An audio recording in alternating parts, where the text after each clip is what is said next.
Hello, Twitch chat. How on earth are we today? I have missed you all very, very much. Welcome one and all to the September Nova Cup. And here he is, proof of nepotism in action. It's none other than the meme master himself, the DJ of Legion. It's Nick T. Welcome to the stream.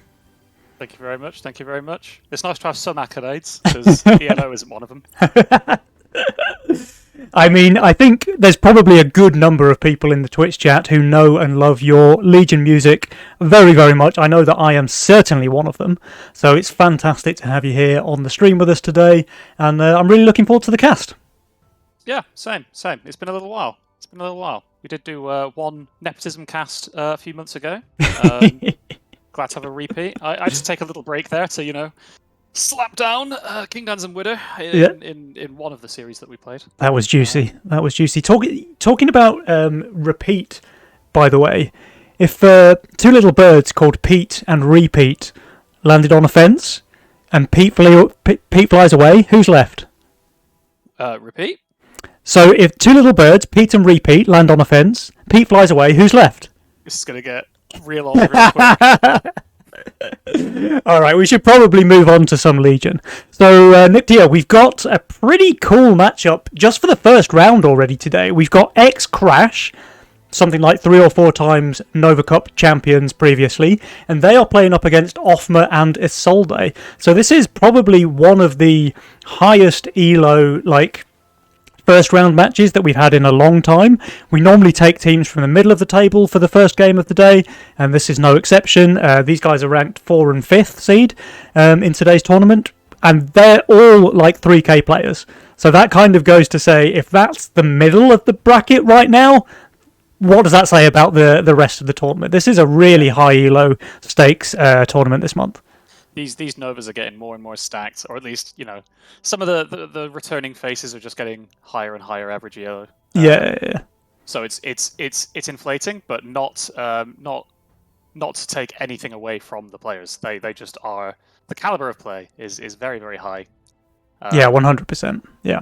And getting higher, and it's great. It's great to see, great to watch. Glad to be here watching rather than playing. It's much more fun this way. So yeah, looking forward to it. Well, the thing is about watching rather than playing is you talk about the caliber of players getting better and better and better. Personally, I stagnated, I don't know, maybe 2 years ago, maybe 3 years ago, and I've just watched everybody else grow up around me, which is, it's nice to see, it's like being a father all over again. I can see everyone continuing to grow and develop while I just get older and closer to death. But there we go. You hit rank 1 this season at some point, didn't you? I did for 2 minutes. There you go. How can you say you've stagnated? You're still able to put a good run in before you plummet back down. Oh, I invited the wrong person there because the name shifted around. Alright, we're just waiting for Ashton, I think. So what do you think about this matchup? Right, we've got X-Crash we've seen on the show a bunch of times already, right? We've seen they've won, I was saying at the start of the cast, they've won 3-4 times last year. They have been struggling a little bit this year, I think, just because, they both took quite a long break, Ashton and X-God, and like you were saying as well, the caliber of the other teams has improved, I think. So they have not had so much success in the last couple of months. But having said that, Ashton has just been on an absolute mission lately, it seems. He's been dominating the ladder. He's been sat at rank 1 for a long time, fighting against that with Drakir and a couple of others. And I just think if Ashton's on his game, he's a force to be reckoned with. And X-God, 100% the same as well. So that team is pretty scary. And then on the other side, of course, we've got Offmer and Isolde. So pretty beastly players in their own right as well. I'm really excited to watch this one because, of course, Offmer is often with me on the cast. So it'd be really great to see him actually get to play in one of these Nova tournaments and show what he's made of. A couple of times, people have wondered about the accolades of the casting staff, which fair enough when you look at me, but Offmer is no slouch. He's an absolute Giga Chad, 3k gamer, really, really solid performance, and I'm just loving watching him play today. But I really can't call it either way. I do think, actually, having said that, maybe with Ashton's form over the last couple of weeks, I'll give them a slight edge, but we're talking like a couple of percentages. Yeah, I don't think I've really seen so many games of Offmer and Isolde Jenem. I did do a little bit of checking some stats before these games, though. I did see that Ashton has broken over 1,000 games of YOLO, so he is fiending the YOLO. What a beast! Yeah, absolute beast, and I'm sure a name that everyone in the chat recognizes anyway. I'm not invited to the lobby, by the way. Hold on. Not in yet. Let me invite you again. There you go. Thank you. Hype. I think we've got everyone. All right. So I think, yeah, we should be able to get this game underway sooner rather than later. The players are here. And, yeah, hopefully we can get this show on the road. September Nova Cup. Should be an exciting one. I think we've had Drakir and Lucy take the last couple in a row. So let's see if we can have the underdogs upset for a change. Because the underdogs have been updogs for far too long, it feels like. We need some fresh blood taking home the trophy this month, I think. Not to take anything away from Drakir and Lucy, but we just like to mix things up, you know? We do. Want some freshness, you know? They hadn't won an Overcup until then. And now, it's a different story. They're the ones to beat. Alright, it looks like the players are ready.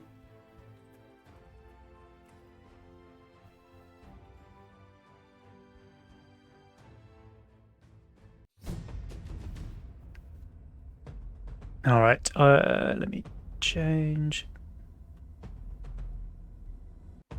Looks like in chat there's some volume issues. Am I the loud one today? I think they're saying it's me.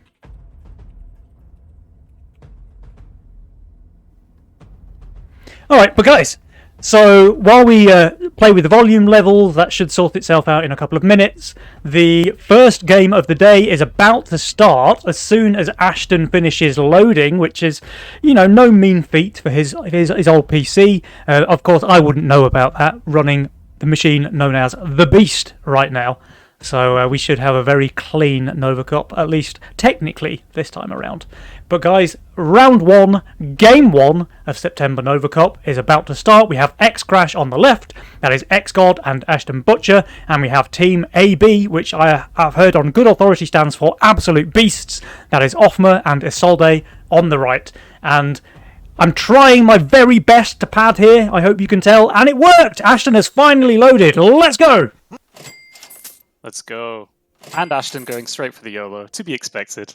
Oh, yeah, this is his mastermind of choice. You were talking about how strong he is with it on the ladder, so great to see him opening with it here. And a pretty solid YOLO roll as well, honestly, with that Shroom opener, with the Harpies, and with the Devilfish. Really ties up that roll for the early game. He even has a couple of late game units as well.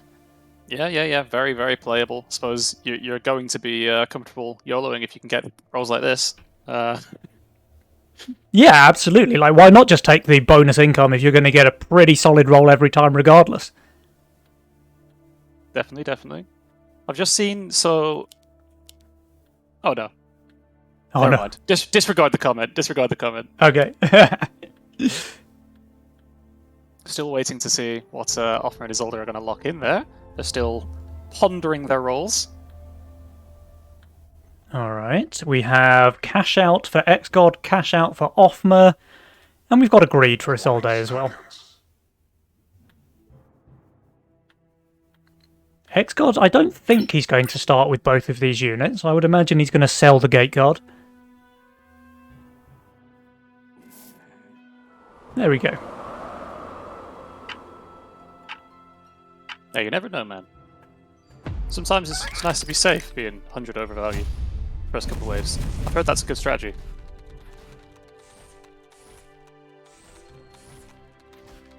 Alright, so we've got 4 King Ups on 1, so nothing out of the ordinary here. Nobody leaking, everybody doing fine. Ashton kind of lucky to not get the snail there with his Shroom opener.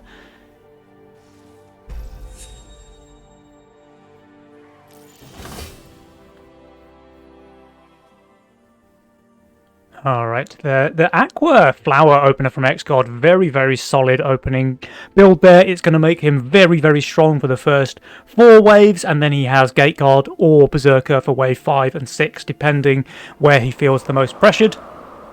Yep, and Ashton busting out a couple of Harpies here, obviously very, very solid from recent patches, very, very good DPS, very cost efficient. Yep. The one thing I've got to say about Ashton's build, though, is with only the Shroom as his front line, it dies very quickly because it's just not making use of that regen ability. So he needs to get a tank added in the split, or at least to take some of the aggro away from the Shroom. But he has the Devilfish there in his role to perfectly fill in that role, so he's going to be more than fine. Yeah, I expect to see something added either here or next to balance that out. Izoldi adding another rat? No? Stacks. Okay. He's still hunting every round. That's good. Very nice, very nice. We've got Offmer on 6 workers. XGod, though, with 7. The Flower Aqua build really showing how it can be so aggressive in the early game. And he's even getting a DT here, so he's going to be very, very happy with this. He can go for that Fire Elemental next wave if that's what he wants to do, but he could even just push another worker, maybe add a Gate Guard. That's a pretty reasonable line as well. Meanwhile, over in lane 4, we've got a Solday on 4 workers. He is playing with a Pack Rat, though, so it's not quite as bad as it seems.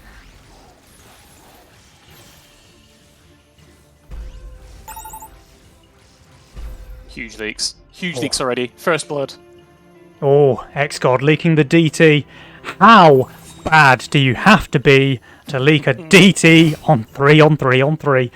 And he does go for the Fire Elemental, so he's playing it safe here. He's very, very comfortable now. 60 Mythium from a Solday, not really posing much of a threat against XGod anytime soon, especially given that he's going to be able to add a Gate Guard next wave. Ashton, meanwhile, he's kind of chilling as well. Devilfish, perfect tank on wave 4. And the Harpy's just that really cheap, cost-effective DPS, like you were saying. Yeah, he's sitting very under, but comfortably so with his Harpies for DPS here. And like I say, Devilfish, one of the best tanks you could possibly ask for on 4. He's got a really nice early game role, honestly, on Ashton. It's worth saying again. Those 3 units just complement each other so nicely. Yeah, Izoldi catching up on workers. He's on 6 to everyone else's 7, but he didn't get to hunt here. Him not hunting here can actually come back to bite him a little bit because he has the lowest workers and he's missing out on that Pack Rat Mythium. It's not really where you want to be. Yeah, I mean, I'm definitely no Pack Rat specialist, so I have a habit of calling the exact wrong waves to hide on. So I can understand why. But he is being sent here. It's only a dino, though. He popped it in and out. He looked like he was hiding for a second there, but he decided not to, which is the right call. Yeah, given that he's being sent something. He's 505 value here. Like, I don't think he's under any threat, really. So I think he maybe could have hunted, but having said that, looking at his build here, he possibly could have resulted in a leak, but it's hard to call, right? Yeah. Ashton, meanwhile, 47% leak there to the Fiend Snail. Everybody else is holding. So, yeah, I mean, this is a reasonable leak here, I think, for Ashton. Yeah, I mean, they've got the worker advantage, and they have had for a couple of waves with the 9 and 8 workers. Izoldi has caught up again, but again, that's 2 waves with no Pack Rat and ever so slightly behind on workers. Yeah. Okay. Now, XGod is taking a lead here with 9 workers. He's also saving a little bit of Mythium. He's got 100 to spend here if he wants to. But I could see our old friend the Mimic on wave 7 coming out here against Offman's build. Well, you know, he may not want to do it, but sometimes you just have to. Sometimes you just have to, yeah. Yeah, and looking at what he sees so far, yeah, pretty respectable option if he gets there, which he should. He needs another 35 Mythium. I don't know if any of the waves are going to be long enough. He probably would need a leak here. And yeah, he's actually just going for the Drake. The waves aren't going to be long enough to get to that Mimic, I don't think. Things are looking a little bit questionable over in lane 4. Oh, lane 4. Genom. Oh, XGod maybe going to get punished for sending that Drake a second too early, because now it looks like he would have been able to afford that Mimic after all. If he reaches 40 in time, that would have been Mimic territory, and he does, so he could have sent it if he wanted to. But that said, I mean, you can't really go wrong just sending income at this stage in the game. He can just build his economy, get his snowball rolling, you know? Yeah, definitely. And he's obviously in a lead, even if it's only been by a very small amount. They're still very even on these teams so far. Isolde's the only one who didn't send here, so he's obviously expecting that he'll hold comfortably enough with his full stack cat. Mm-hmm. And he is only receiving some income, so he should be fine. Yeah, Isolde is definitely going to be fine here. Still not hunting though, by the way, even with 2 Necromarters on the field. Would like him to be a little bit more aggressive, maybe, with that pack rat. Meanwhile, Offmer, who probably thought he was getting Mimic sent here, very happy to see that it's just an income send. He's going to be completely fine. And Ashton, okay, he's doing fine as well, so it looks like holds all around. Badger does die. Oh, maybe the Drake gets it through. Maybe it's a Drake shame angle here in lane 3. Oh, it is. It's that way. XGod with the Drake shame against Offmer. Maybe So Offmer should stick to casting. Another quite slow wave here.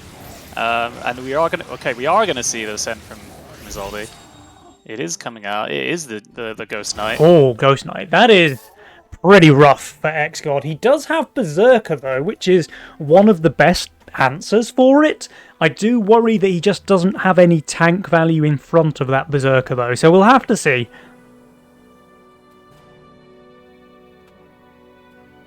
He is going to pull the Ghost Knight to the right, so that's something. Should be able to kill a decent number of creeps on the left, maybe. But then it's all going to be about whether or not the Berserker gets to kill the Ghost Knight in time. Yeah. Well, let's see. Oh, Flower is going to tank the Ghost Knight for a little while. That's pretty good, honestly. Oh, now the Berserker, though, is running it down. He's not going to get anywhere near killing that Ghost Knight. This is going to be a decent leak, but having said that, the Aquas are picking off a couple more Cobras in the backline there. I'd say that's a pretty respectable hold, to be honest. Yeah. He's splashing through the entire backline. And Ashton's even going to be able to maybe kill this Ghost Knight with his Harpies left? No, not quite. But yeah, you're right, that's a 79% leak. It was a 280 Mythium send here on wave 8. I think XGod was a pretty respectable hold here. Yeah, I think he's very happy with that. And again, now this has given them a much bigger wedge of worker lead now. Yeah. Ashton up to 17 already. Wow, that is absolutely dominating, actually. So we've got 14 on XGod, we've got 17 on Ashton. Meanwhile, Offmer and Isolde, they're on 12 and 10. Nictia, this is a massive difference in workers here, and it's only wave 9.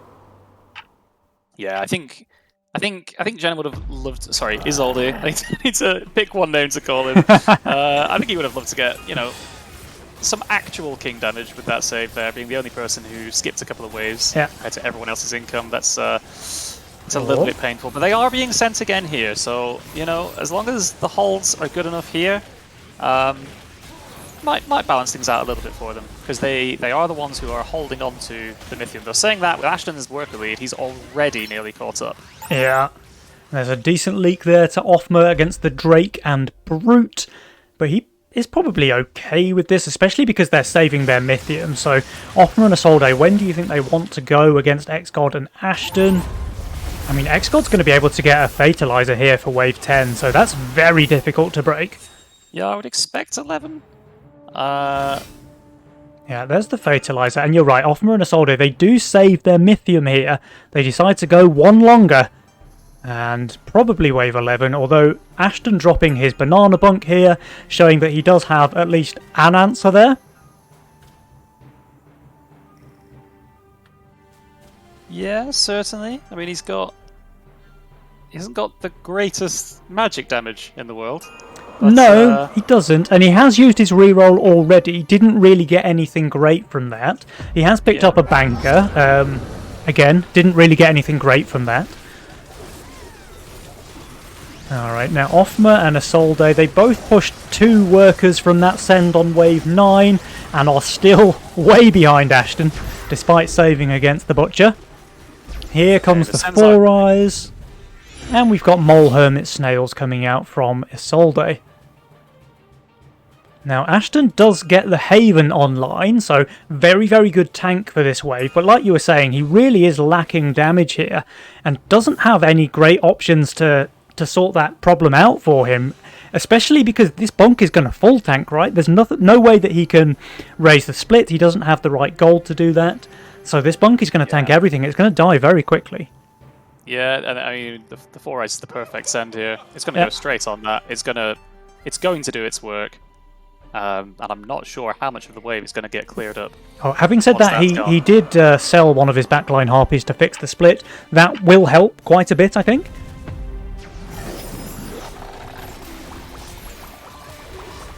Oh, but the sends are massive here. We've got 400 into Ashton.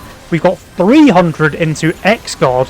But X-God, I mean, he's better suited for this wave at least. And I'm not sure about the Mole Hermit send into him, honestly. Like, he's targeting the Aquas, but it kind of does nothing against the rest of his units. Ashton is shot down there, 76%, but it's not a massive leak, really. The problem is that X-God is leaking as well, so that's 12 creeps reaching the King, including 1 Four Eyes. And with very few King ups, Team X-Crash are going to lose quite a bit of HP here.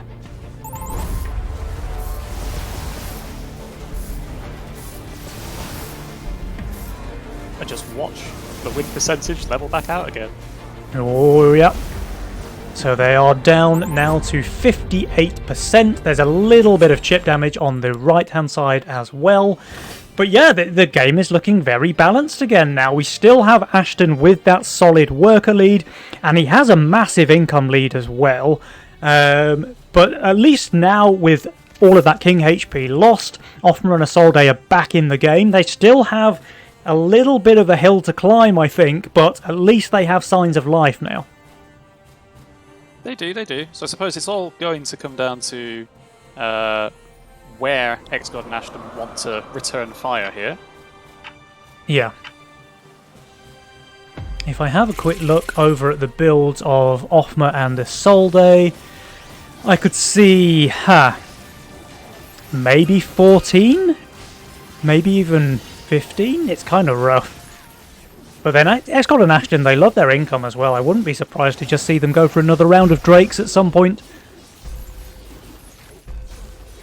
Yeah, I mean, that's a very Ashton maneuver, so it would not surprise me. But no, it does look like they are saving their Mythium. So the question now is going to be whether it's going to be a wave 14 send or 15. I don't think anybody can afford to skip 15, assuming that nobody is sent at that point. Oh, X-God just places his full iron scales here, so kind of showing us why he is the Badger Boy.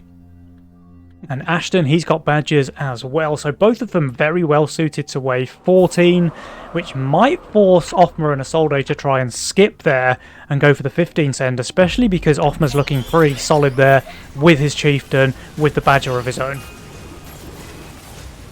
Yeah, definitely. It's obviously it's well called to be adding these badges, knowing that sends aren't going to come that shortly after 11. I guess Isolde's the only person looking, well, the weakest looking here. This is getting spicy now, Nick T. We have a big send coming out from X-God and Ashton. We have the Needler from X-God going into a lot of Swift Arcane in Offmer's lane. And we have the Four Eyes Ogre going into the Bunk, the Haven of Isolde. And the Four Eyes just very, very solid damage in general. So we do have 300 undervalue there for Offmer. We have 300 undervalue as well for Isolde. They do have full King HP more or less, but very few upgrades. But there we go. So they are upgrading the King. They're feeling the pressure a little bit here.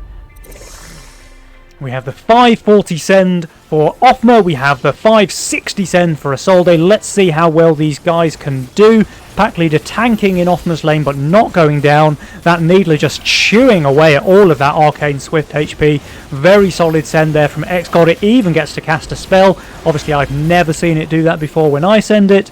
but it's fine. Isolde leaking 91%, but Offmer, he's doing really, really well here. The Needler will pop off one more time.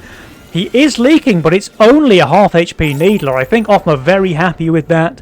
They will survive this, and crucially, they saved their Mythium, so now we have a big Mythium and pressure lead on the side of Offmer and Isolde. They can go for the counter-attack. I was going to say whenever they feel like it, but it seems like whenever they feel like it's right now. So wave 15, we're going to get big counter sends coming out from Offmer and Isolde. How do you think XGod and Ashton are going to cope with this? Well, they at least do income send the last second themselves there, so they squeeze out a little bit more value from themselves here. Mm-hmm.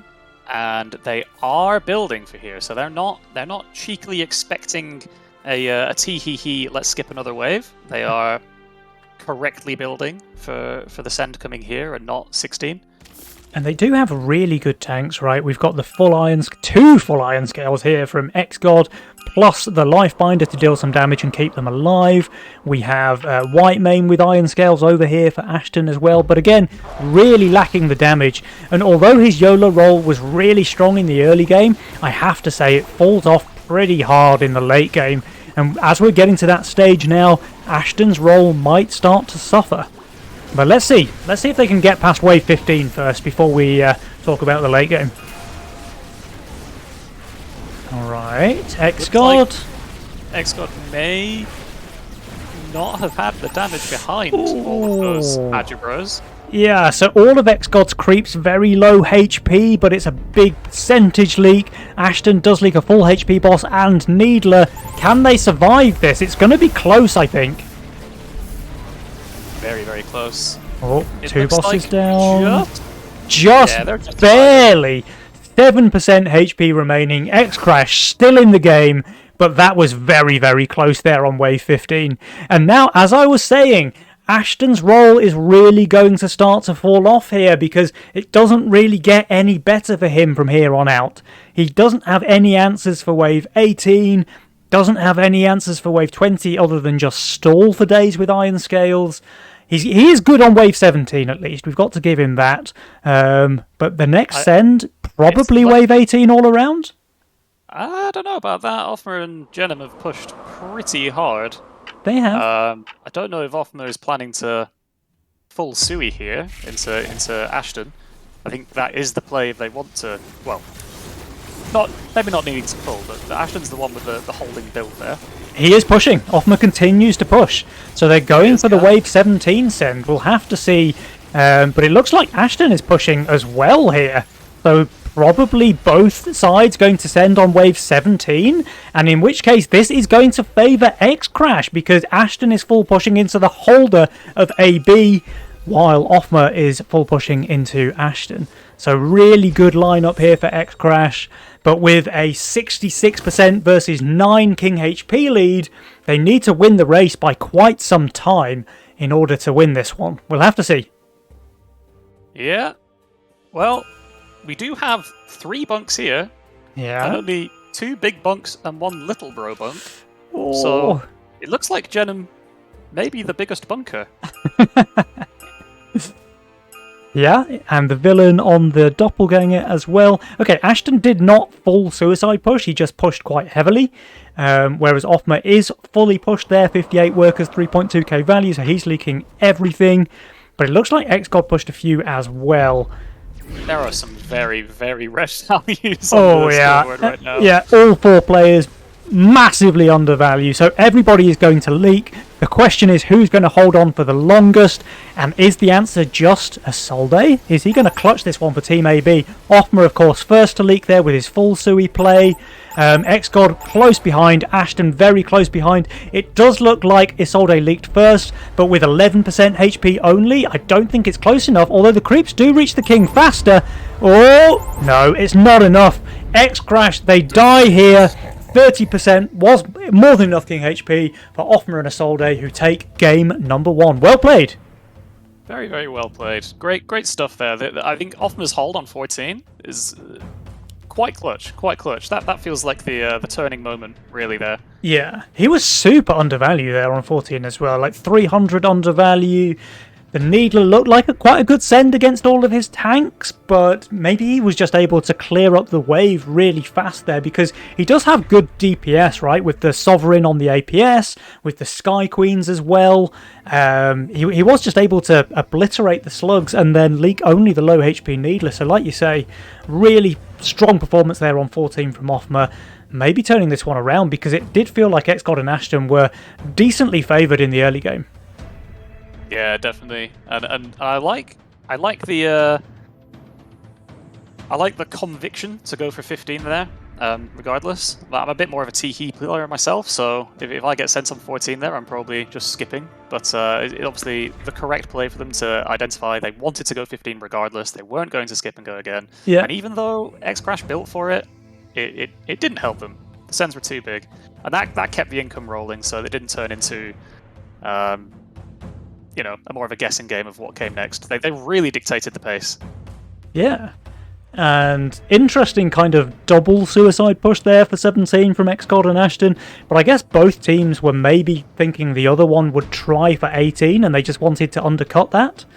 Yeah, and even then, like, even with that read, it was still very, very close. Like, we're talking 5 seconds difference there for XGod and Ashton to win the game, but as it turns out, Othma and Isolde, the absolute beasts, do take game number 1, and that gives them an advantage in the match. They are one up ahead. This is a best of 3, so we still have the next game to play, but Othma and Isolde, they are on match point here.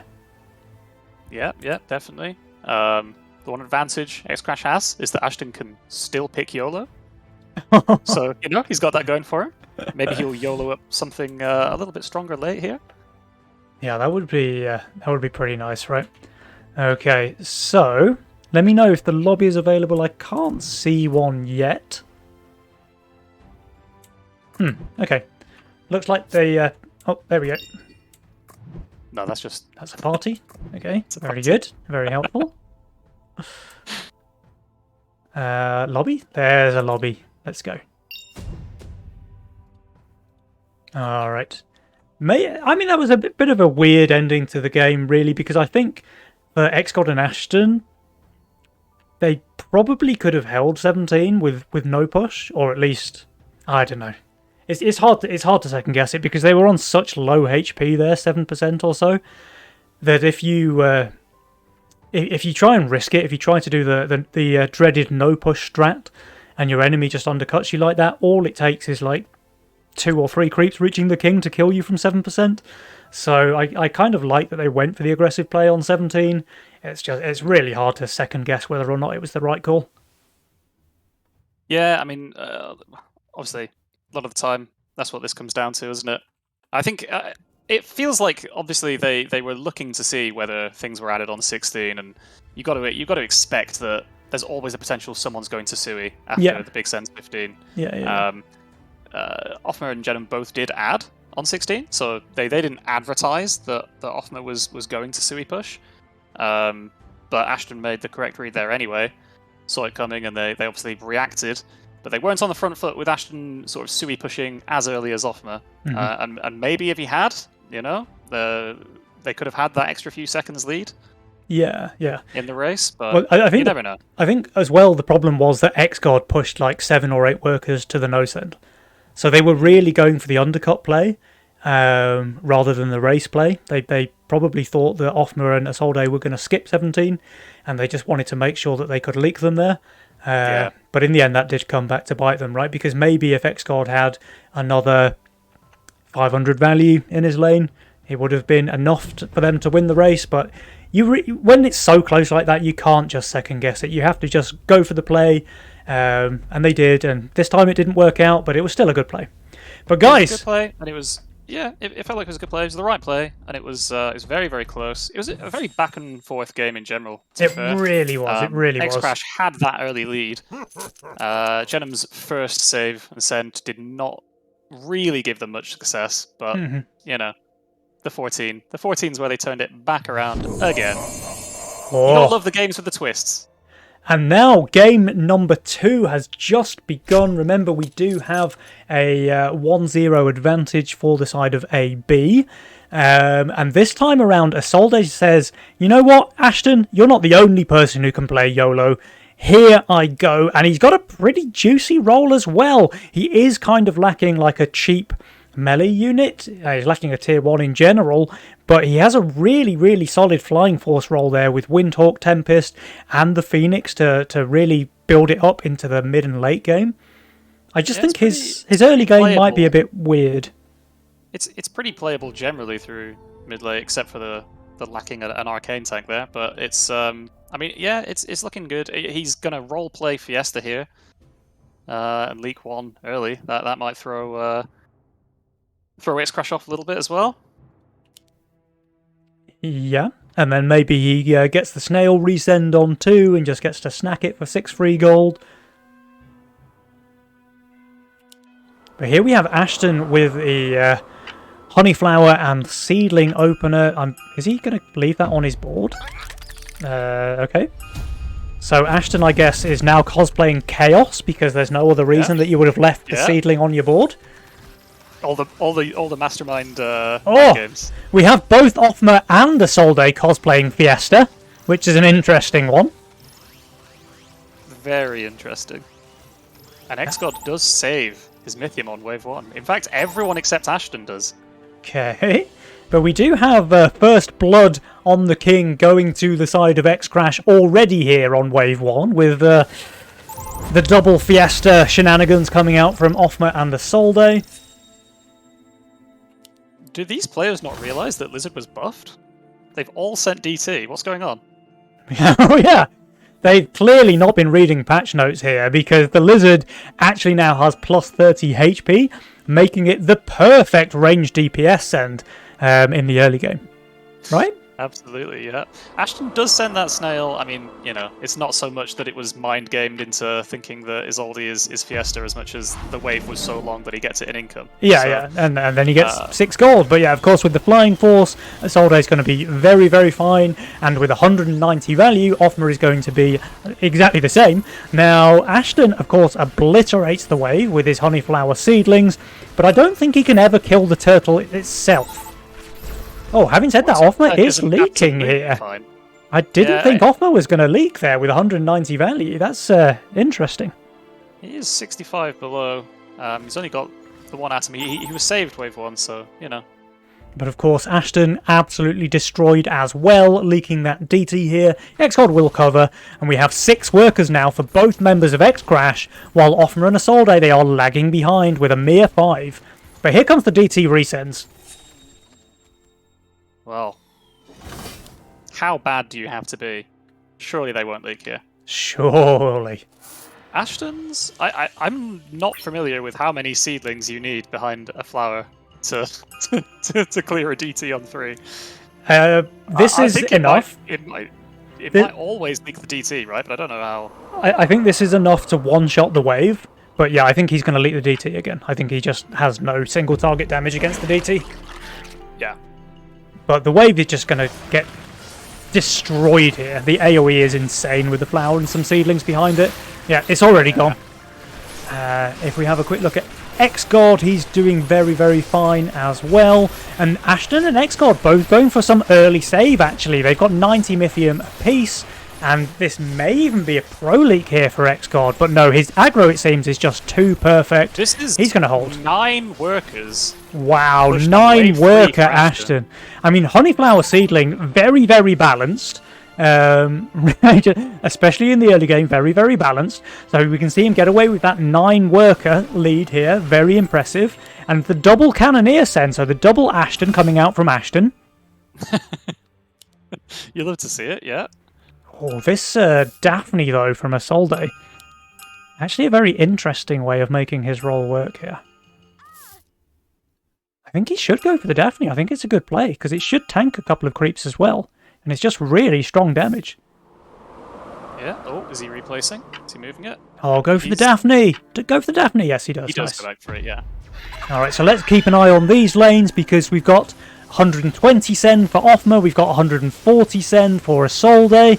That Cannoneer is shredding Isolde's front line and doing the same to Offmer. The Daphne, though, a really good pickup there from Isolde. It is able to one-shot most of the wave. I do think the Ashton's going to make it through, but nothing else. And meanwhile, Offmer's just holding. Wow. Very strong performance there. Meanwhile, Ashton leaks his third DT of the game so far. DT on 2, DT on 3, DT on 4. He does, but when he's leaking only a half HP DT, 170 undervalue with most workers in the game, I think he's very, very happy with the position in this game. Although, having said that, the Team AB are starting to catch up now. They have 8 workers apiece, but that only brings them level with XCOD. Remember, Ashton already had 9 workers during Wave 3. Yeah, absolutely. And he is adding a little bit of flying units of his own.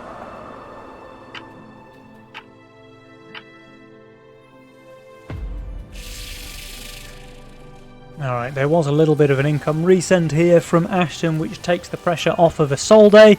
And now it's Team AB's time to go for a bit of a save. It looks like they both have 90. I'd be interested to see if they go on 6, because Ashton just looks absolute garbage on Wave 7 currently. So that could be a really strong skip if AB want to do that. Yeah, and they are. And X-Crash are still income sending.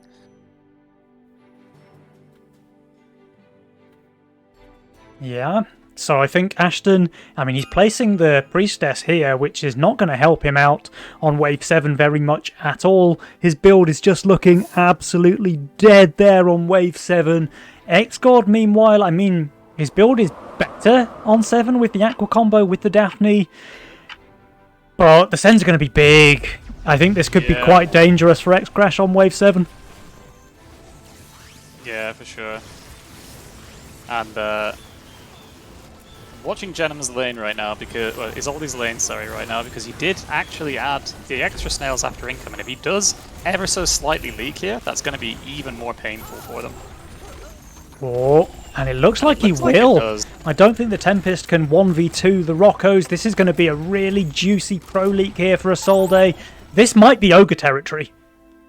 He's got 11 workers. He just needs 10 more seconds to click on that big yellow boy. I think he's going to... Oh, he's 2 Mythium short. He's 2 Mythium short of the Ogre. He has to go for Mole Hermit, which is still pretty good against XGod's board, honestly, but of course the Ogre would have been better. Meanwhile, Ashton, of course, he's placing down the Elite Archer here, which is very good damage on 7, but I just think with the Mole, with the Brute coming into his lane, and with how bad the rest of his board is, remember, all of these seeds versus a Mole, they do literally 0 damage. So much of his value is just completely dead here on Wave 7 versus a Mole. I think we might see some pretty big leaks here on the side of X-Crash. Let's just have a quick zoom into Ashton's lane. Let's see that Mole MD doing his work. None of the seeds have done a single point of damage here. Honestly, the Priestess tanked very nicely, but yeah, it's not going to make a difference. Oh, 89% leak there for the Butcher. XGod is doing a lot better. He did snipe that Hermit from the back line there. He'll never kill the Mole, though. That's a 42% leak for XGod. This is 11 creeps reaching the King, but given how bad Ashton was here, honestly, this could have been much worse. Yeah, definitely. I think he was always expecting to have to lean on XGod a bit on 7 there, but I think the slow waves, 5 and 6, kind of, it made this even more painful than it could have been. Yeah, and I think we might be seeing some Legion TD2 history in the making right now, Nictia, because, well, actually I spoke too soon. I was about to say Isolde has more workers than Ashton Butcher for the first time in his life, but Ashton just pushed 2 more workers, so now he's on 14. He sensed that you were saying something. Yeah, he sensed it. You know? His Butcher sense was tingling. Yeah. His credentials were in trouble. Yeah. He had to push. Ain't no way that Butcher could have less workers than Lil Bro. Lil Bro adding a Growl here on 8. The best unit you can possibly add. Yeah. It's a flex. It's a very good play, honestly, because his board was looking pretty good on Wave 8 and really terrible on Wave 9. So he places the Grawl, he upgrades to the King Claw next wave, and he's just absolutely chilling. Yeah. Oh, you see a Mimic from X-God coming into Mimic Offma. from X-God. We have triple Brute from Offma, but Butcher, he just upgrades the death cap. How did Offma not see this one coming? Huh. I feel like Mole is almost compulsory against Ashton's build, no? Even if he doesn't go for the death cap, everything else in his lane is all like AoE incremental damage. The Mole is just BIS here. Yeah, it feels pretty essential. It's still a 220 send. Let's have a look at this Mimic for Offma. Is he going to pick up much gold? Gets a couple of last hits, but with the Millennium drop there, I think Offma's going to be okay. Of course, it's mainly an income send here into a Soul Day because Ashton correctly read that it would be a King Claw. I think he's still going to leak, but it won't be too bad. Meanwhile, Ashton just holds with that death cap. The Brutes were really not doing it there. And X-God does leak to the income send. So interesting there. A Soul Day 60% leak. X-God 54. This is pretty even for both sides. But honestly, Offma just needed to go income king there. He must have known that Ashton was going to upgrade the death cap. Yeah, pretty surprised not to see income there. We do see income resends all around. Alright, with the Trinity Archer upgraded there, I think Ashton's going to be pretty happy with this. But having said that, the rest of his build is legit garbage on Wave 10. So I could maybe see him leak even with a Trinity Archer? I guess we'll find out. Meanwhile, not a great deal of tank value. I mean, X-God places the Holy Avenger, so he's more than fine. Go on, what were you saying about Ashton?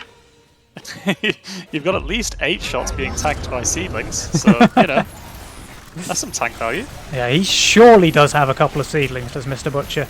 Alright, 160 for Ashton. I mean, at least it's decent tank value on the death cap as well, even though it does pretty much 0 DPS. The boss is through the front line. Will the Pota tank first? It will, and that means he will hold. X-God's holding as well. Whoa. This game is pretty close, honestly. Now we've got a big aggressive push coming in.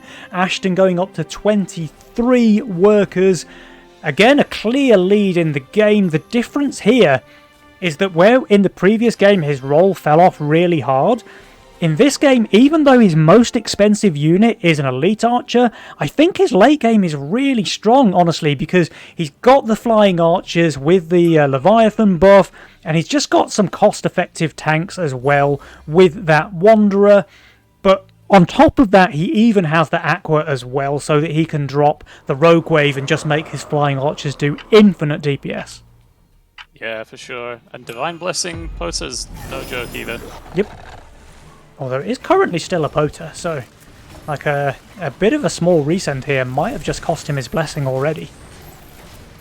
As it is, it's no send, and he's totally fine. Totally fine. We didn't see Jenom push as hard as everyone else after the income sends. Huh. There.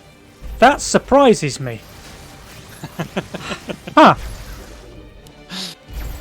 Alright, but everyone is saving their Mythium here on wave 12. And I wonder when the next send is going to be, because I could see... maybe both teams... pretty solid. In fact, yeah. Offma's very solid for the next 2 waves. He is, and a Soul Day, I mean, he's already shown the Fire Lord, so there's no shifting for Phoenix shenanigans. I think probably all teams are going to skip 13, but I could be wrong. I just don't really see any of the players wanting to send into each other's Wave 13 builds.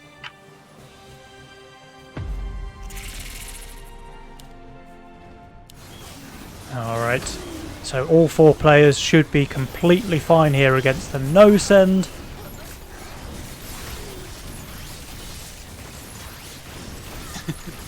Yeah. You'd be worried if not. Yeah. And they are all skipping 13. So okay. Yeah, that's the right read there.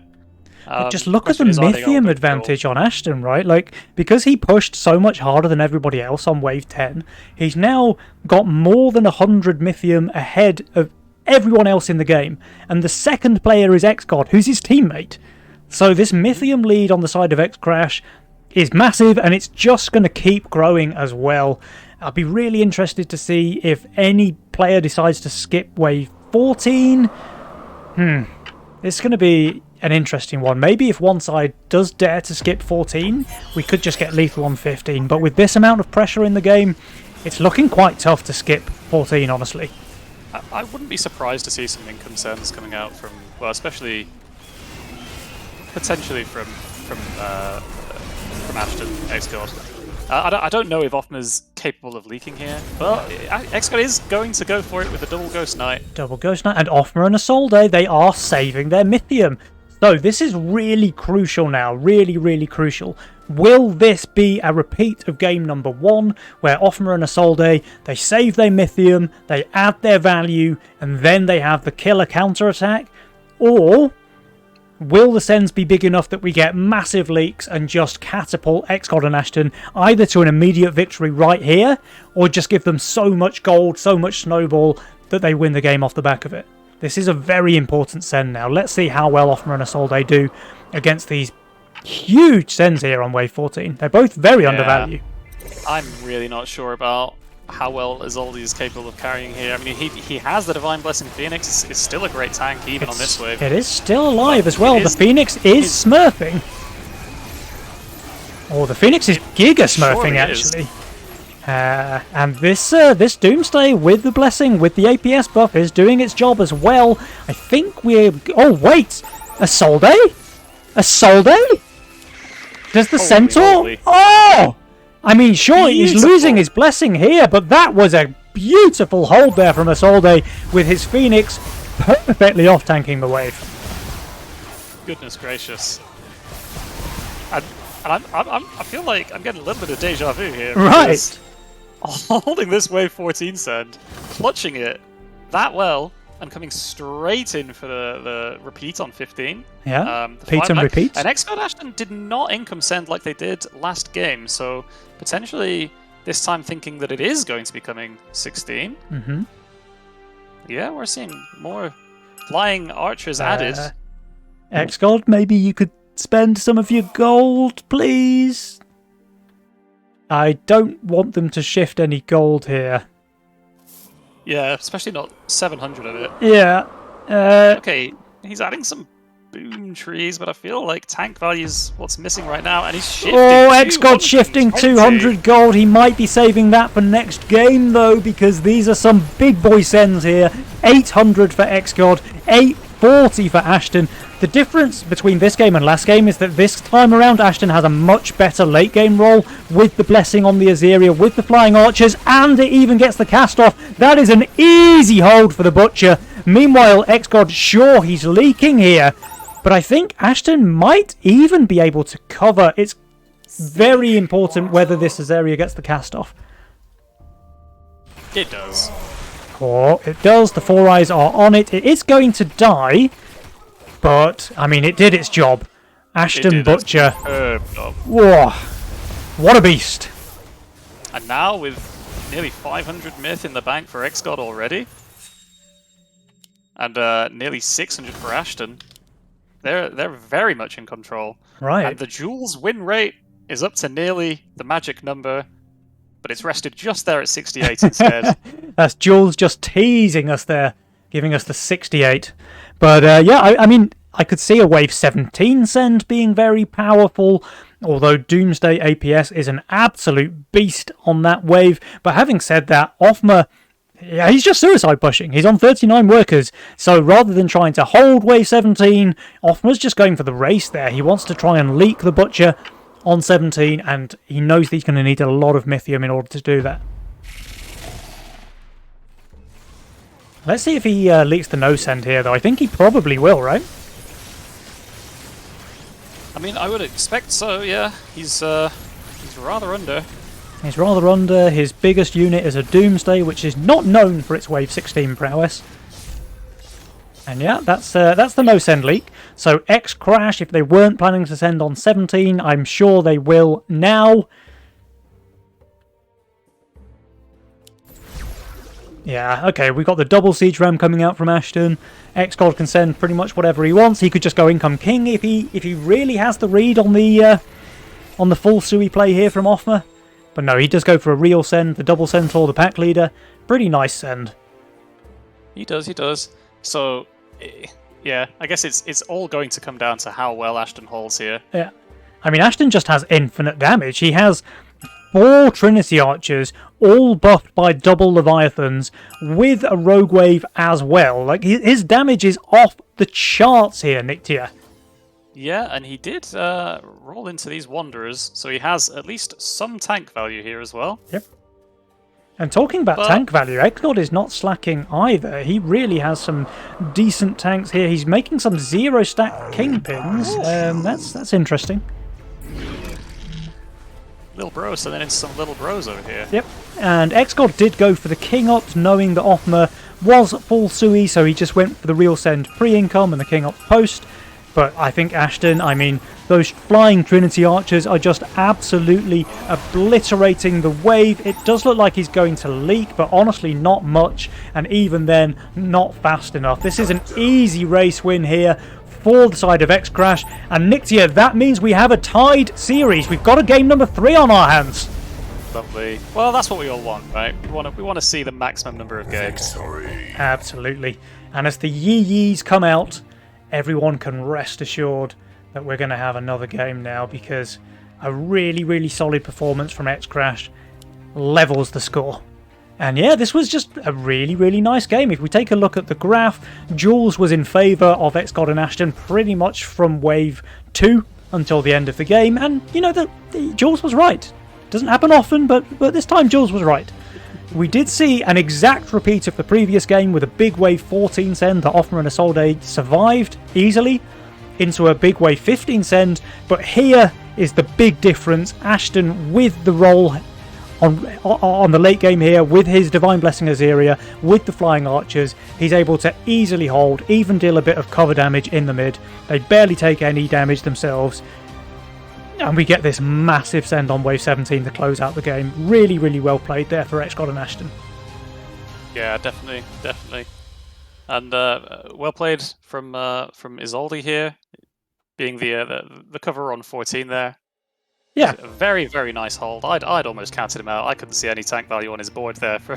But apparently the Phoenix is all you need into a 760 send. That was actually an insane hold from Isolde, right? Because he's minus 575 value.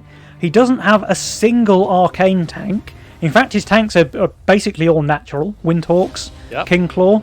But that Phoenix, it all came down to that Phoenix just perfectly off-tanking the wave, making really spot-on use of its ability, clearing up all of the sends with its insane boosted magic damage. And yeah, that's honestly an insane hold, but very well played there from Isolde. Unfortunately, it wasn't enough to win the game for them, but man, this series is really, really tight. Yeah, definitely. I think it's one of those tough calls to make. They do receive those 14 sends. They hold very nicely, and they go just like last game for the immediate resend. Potentially backfiring there, because well, obviously in hindsight we can say that just Tiki and go another wave, but worked for them last game, so I guess they thought they were onto something. Yeah. All right, we do have a lobby open, and this time it's for all the marbles, right? This is game number 3 of a best of 3, which means the winner of this goes on to the winners match. But remember, guys, this is not elimination yet, because with the Division 1 format, the loser of this series does get one more chance in the loser bracket to make it through till the semi-finals. But it does make the journey harder. So, of course, both teams want to win this match to maximise their chances of making it through to the semi-finals tomorrow. Yeah, of course. It is nice you have some safety to play more games now. Yeah. And interestingly, we've seen both YOLO players lose their games so far. So Ashton didn't make it with his YOLO build. Isolde didn't make it with his YOLO build. Although Isolde's YOLO roll was very, very strong. It was a lot better than Ashton's, I think, in the first game. Oh, did that lobby just disappear? It did. And just checking in on results, this is the only game, the only series, sorry, that has gone to a tie, is going the full distance. Every other series has ended with a 2-0 so far, with Yi, Abrazier, and Adamiator all taking 2-0s over their opponents. Oh, that's interesting. So all of the other games, 2-0. Let's see. We are waiting for the players to get back in, so maybe I can see if I can figure out, because it's very, very difficult. Very, very difficult. Oh, goodness me. Oh, let's maximize that. Let's show. Hopefully that's showing my Chrome. There's obviously no way to know. So we do have a 2-0 for Team Yi Yi. That's Drakia and Lucy. They won against 0-4 Report and Ban Us. We have so 0-4 Report and Ban Us. It looks like they are at least speedrunning their name. They've gone 0-2 so far. But let's see in their losers round whether they can make it 0-4 or not. Meanwhile, Abraciat did 2-0 Teehee, which is Mr. Slickin's team, and Adams and Aviator 2-0 Rampampam, which is Pavided and Fine. So yeah, we've had some pretty fast and aggressive matches there from all of the other series, and we are the lucky ones who get to see a best of 3 live on stream. We surely are, fam. We're just seeing in the chat here, Isolde was expecting an Azeria to be built on 9 last game, which is why there was no mole. Okay. He's sending into Azeria. Yeah. I mean, I think regardless, if you're expecting Azeria, you probably just go for income, because it's... Yeah. Yeah. I think regardless. Yeah. If you're faced with sending into either Azeria or Deathcap on 9, I think the answer is either to not send or to just get those droids rolling. Take the income. But guys, enough pandering from the casters, because the moment you've been waiting for is here. Game number 3 of the best of 3, X-Crash versus AB. Let's go. Nictia, would you like to introduce the mastermind picks? The mastermind picks, we do have Divine Blessing again. So if anyone's lucky here enough to roll some Phoenixes, some Azerias, you know, they're potentially going to be quite happy with that. We've also got 2 aggressive masterminds with Press the Attack and Counter Attack. And with Counter Attack in mind, we have 2 Fiesta players in the lobby already. So we actually have a mirror match here, right? We've got double Fiesta, we've got double Cartel. Ashton, though, Ashton doesn't really have a good Fiesta opener that I can see. Meanwhile, Isolde has choices. He has the Atom opener, he has the Windhawk opener. He's kind of hit the jackpot there with his Fiesta roll, honestly. Yeah. We do have Ashton Fiestaing into Isolde's Fiesta. Yep. Generally, the Fiesta player sending into the other Fiesta player has an advantage. But... I don't know, the roll diff here certainly gives Isolde a better early game Fiesta. Yeah, I mean, it's nice to have something simple to play with there. Ashton going for the Crusher, so he's not advertising his Fiesta here. Yep. Oh, Offmer and Isolde, they are saving their Mythium like dirty tryhards. And Isolde, I assume, wants to go 6 workers here, so he can send 60 into X-God on wave 2. Which could even be a post-income Fiend. Yeah, and that could be very dangerous. And Offmer with the Seedlings hidden, not placed. He's not playing. He's not LARPing as Chaos in this game, but he is going to be able to play Ashton's role right back at him here, at least for the first few waves. Mm-hmm. Which, as we've seen, is skip. Very strong for being able to push and hold everything but DTs for the first 4 waves. So I was going to say, X-God with the Sea Serpent, really, really strong here on wave 2. Maybe he would have been fine against a Fiend. But how does he hold a Dino on 3? Okay, no, there is a post-income Fiend there from Isolde. I would have really liked him, since he skipped income anyway, maybe you just go for that Dino. Ashton is going to be completely fine. He gets skipped on again. He's going to be quite sad, actually, because he stayed 4 workers. Oh, wait, the Fiend is... Wow, that Serpent is dying very quickly against the Fiend. 83% there. Man, I take it back. Isolde, post-income Fiend. What a beast. Yeah, pretty nice read. Pretty nice call. And meanwhile, leaking 3 creeps to no send. He's having a very, very solid Fiesta opener here. Ashton, though, 4 workers, not treasure hunting, no Fiestas. This is not the way you want your game number 3 to be starting if you're Mr. Butcher. Definitely not.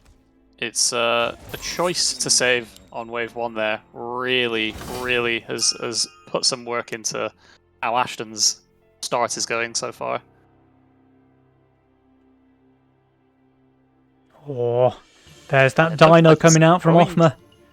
Is he going to... He's going to be forced to stay 4 workers and not hunt again here? That's really painful.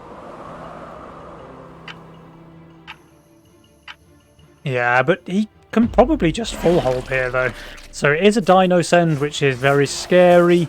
But with the Elite Archer there, it's obviously infinite damage. Problem is that this pack rat didn't take any aggro whatsoever.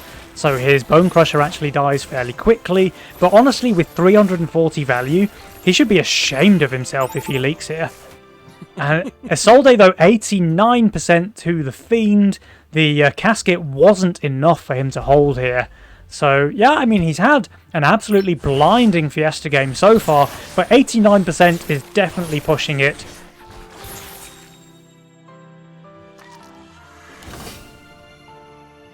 Here's a Hermit send from XGod on wave 4. Othma? Huh? 185 value. He is going to sell a couple of seeds, place down the Disciple, and that is just the perfect answer, honestly. Hermit, obviously, insane against the Flower Seedlings, but completely useless against the Disciple. So the Disciple is just easily picking off those chickens one by one. Yeah, I don't know, man. Obviously, still very early in this game, but I just feel like Othma and Isolde here. Oh, they're definitely off to a very strong start.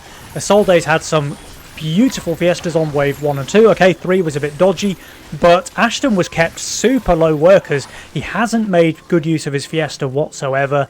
He was on 4 workers all the way until wave number 3. Yeah, and now he's leaking again. Fiesta of the game here, so... That's actually a very good one. He kind of needed this. Like, to leak just the Fiend here is absolutely perfect for Ashton because he was off to a pretty poor start otherwise. For sure.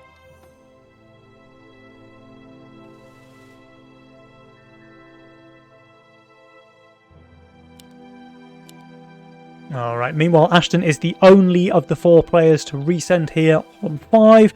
Isolde, I mean, he might just be completely fine here. The Atom obviously is broken on wave 5, but he hasn't got much single target behind it, and that is a 100 send.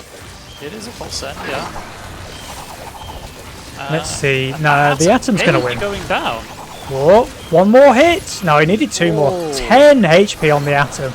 That's such a big difference, honestly, between him leaking like 100% and leaking, you know, whatever he leaks. 69%. Nice. Yeah, flexing. Of course, Othma will be able to fully cover this in the mid. But we've had Isolde go from some really, really clean Fiesta play on the first couple of waves to really getting punished, actually, on wave 3 and 5. Yeah, I think that leak there wasn't so bad. Not as bad as the 3, and I think things are balancing out now. I think just off the strength of the first couple of waves alone, they were in such a good position. Yeah. That this is still looking pretty even. Jules is given a 5% edge to Isolde and Othma right now, and Jules I'd agree with that. He's edging. And we do see Isolde is the only one holding on to his precious Mythium again here. Huh. On wave 6, just like game number 1. Oh yeah, he's really threatening though. That looks like GK on 8 territory to me against XGod's build, but I don't know. Maybe he just goes for an Ogre. Surprised. Ogre on 7 is not too shabby either.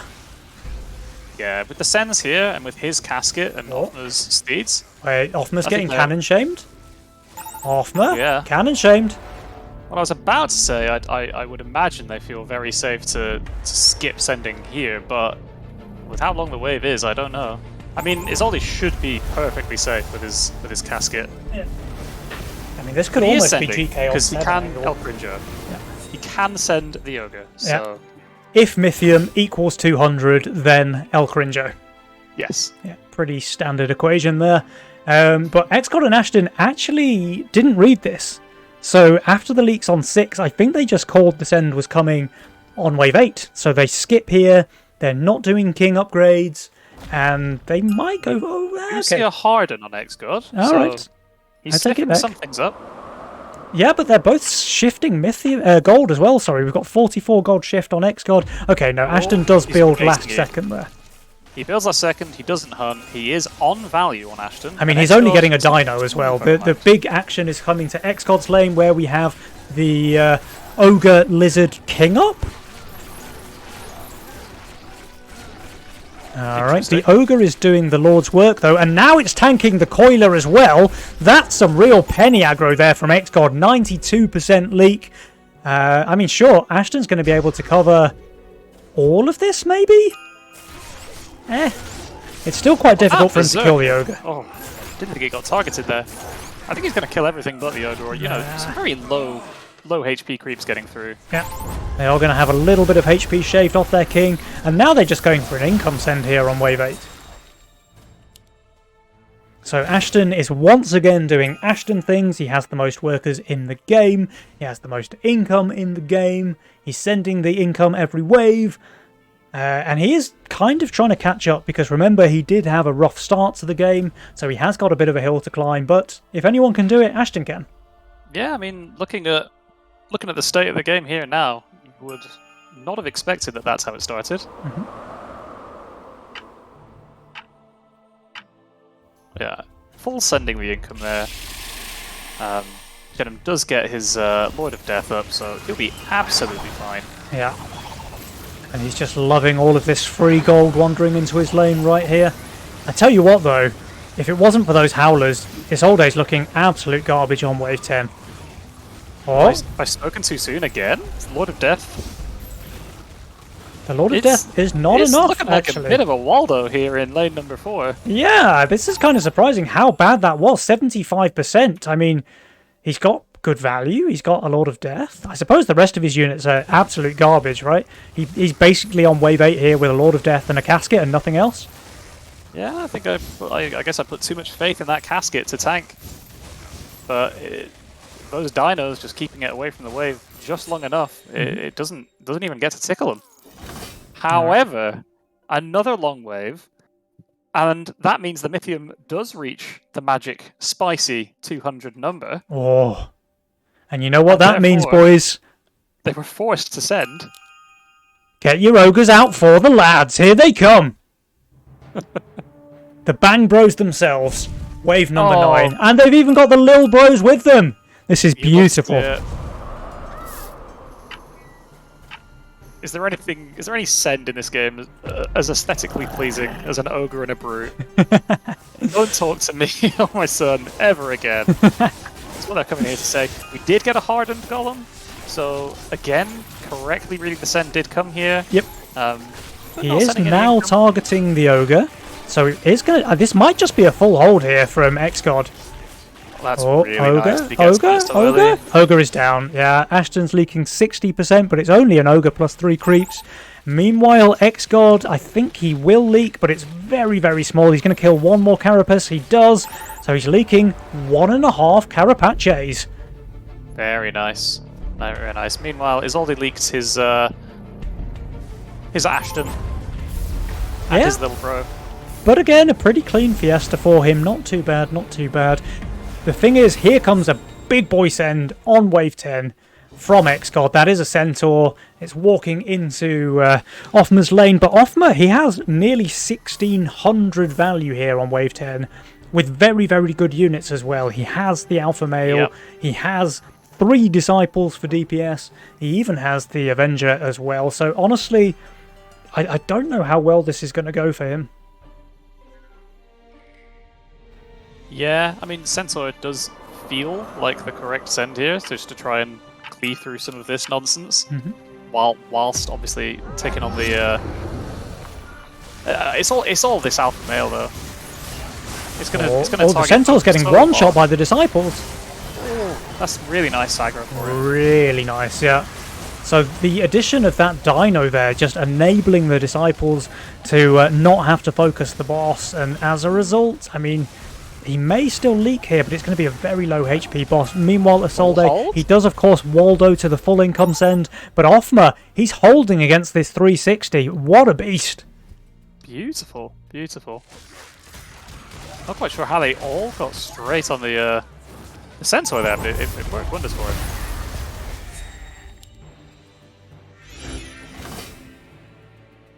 Okay, so for the first time in 3 waves, we see one team income sending, or sending at all, and the other team not sending. This has been a very send-heavy game so far. Yeah, that's why we're seeing these high work counts, 24 on Offmer already. Yep. X-God really falling behind in terms of income, though. He's 70 income behind anybody else in the game. His cartel did just hit in here, so he lost a bit more income there as well. But having said that, he's also saving his Mythium, so they are presenting some real threats now against Offmer and Isolde. And with this income resend on wave 11, assuming that they both hold, which actually I may have assumed too soon, because the sends are quite big even though they're full income, and X-God's value is looking quite low. Yeah, a little bit low. I think Ashton should be fine, especially with the Divine Blessing on his Doomsday. He will be fine. I think the Doomsday wins this, but I don't think it wins this, so Ashton is going to lose his Blessing straight away versus income as well. Yeah, that's a shame. I think X-God went for the Blessing as well. He's not placed it though. He's just going to int his teammate's Blessing rather than risk his own. No, he's saving that for the Phoenix, of course, which is a good play. Yeah, it's probably the strongest Divine Blessing unit on anyone's roll in this game, at least. We don't have those Azerias. We saw what Divine Blessing Phoenix can do last game. Yeah, Isolde with the absolutely stupendous hold there on wave 14. And look, like, Jules is calling this game a 50-50, which is, I think, dictated almost entirely by the fact that X-God and Ashton have the Mythium lead, because they don't really have the lead in much else. They're way behind in income, they're way behind in value, they're way behind in King HP, so their next send is going to be really, really crucial, I think. They need to get a ton of damage done.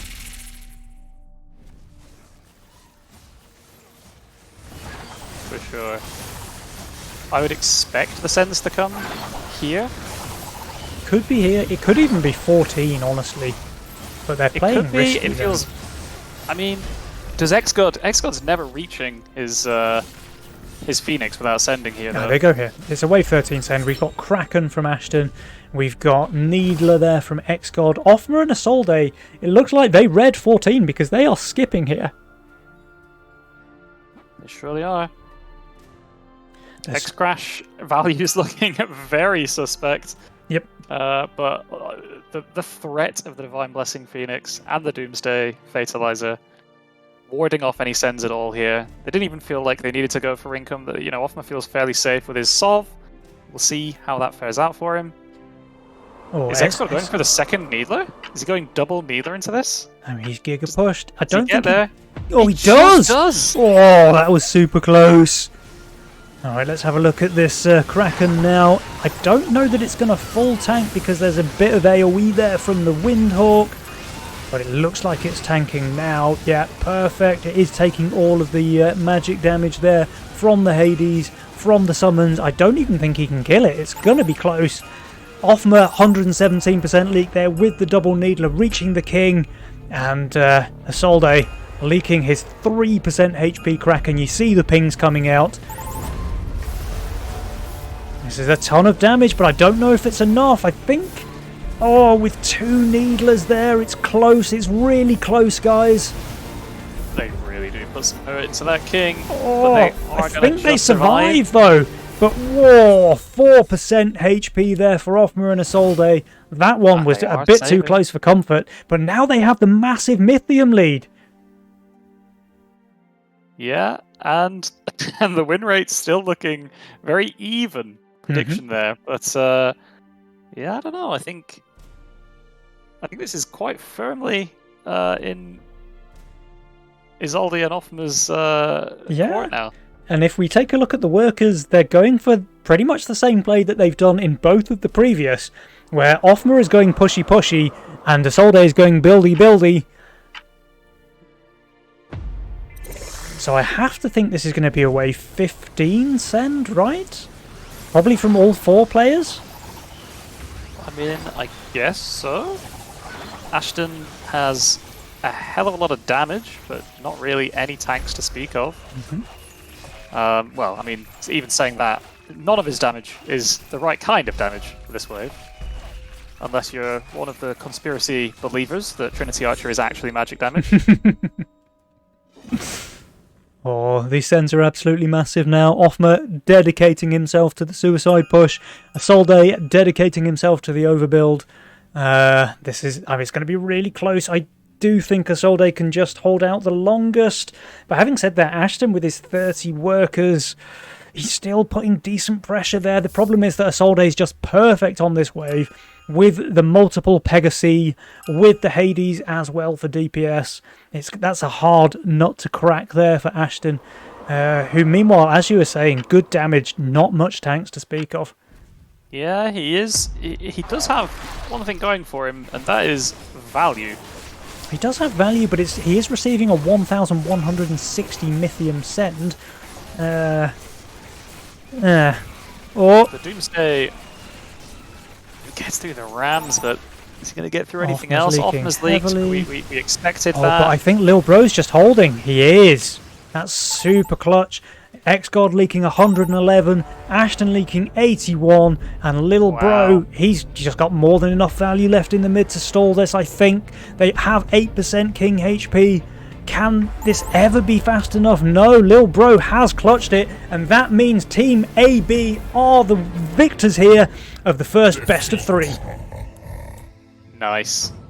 Huge congratulations for this first series win. There's still more games to play, but that was a fantastic hold by Isolde there. He did do the buildy, and he did do it well. What an architect. Yeah. I mean, he leaked massively there on 13, and it nearly cost them the game. And then he thought, you know what? I'm not pressing that U key. No way. Who do you think I'm no mug. I'm not pressing the U button. I'm pressing the build button. He did push 2 workers off the back of that 747. What? So come on, give him some credit. Absolutely insane. But no, this was... That's the exact number of workers he was allowed to build and still hold. Yep. Calculated.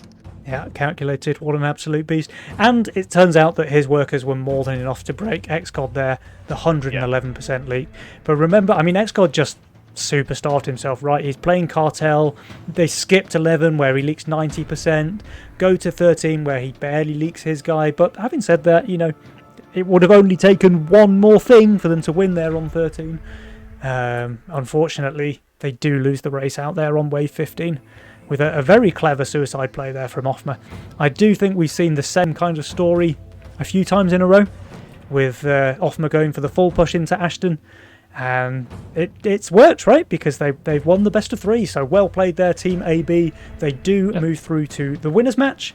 But as you were saying, Nictia, it looks like all of the other games were 2-0 victories. And that means it's probably just time for a quick 10-minute break. Give the players some R&R. Give the casters some time to rest their voices as well. And don't go anywhere, guys, because we will be back with the next round in about 10 minutes time. So we'll see you in a few minutes, guys. Goodbye.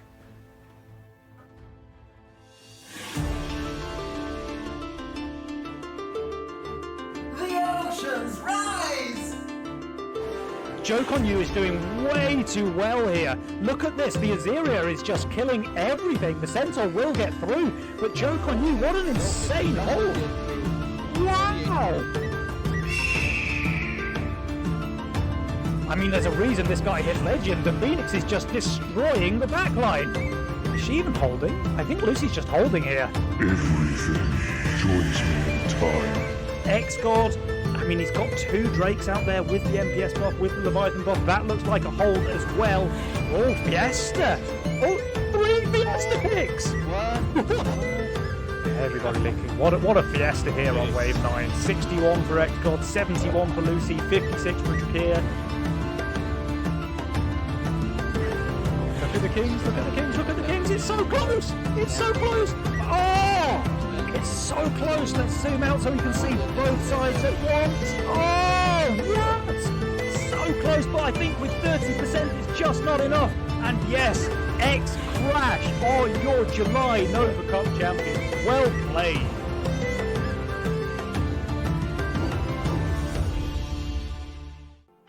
No. Build something. Oh, no. It is a bounty. Okay.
Yes. Who we casting? All right, welcome back, guys. Welcome back. I trust that you've all gathered your cups of tea and popcorn ready for the second series. We will be watching Team Yi Yi. That is Drakir and FC Lucy, the underdogs under a new name, and they will be facing up against the absolute beasts who we've just seen, Offma and Isolde. So let's go and have a look to see if there's any lobbies available. The players might still be chilling because they've got another couple of minutes, but it looks like the players are here actually. So with that said, One half of the players are here. one half of the players are here.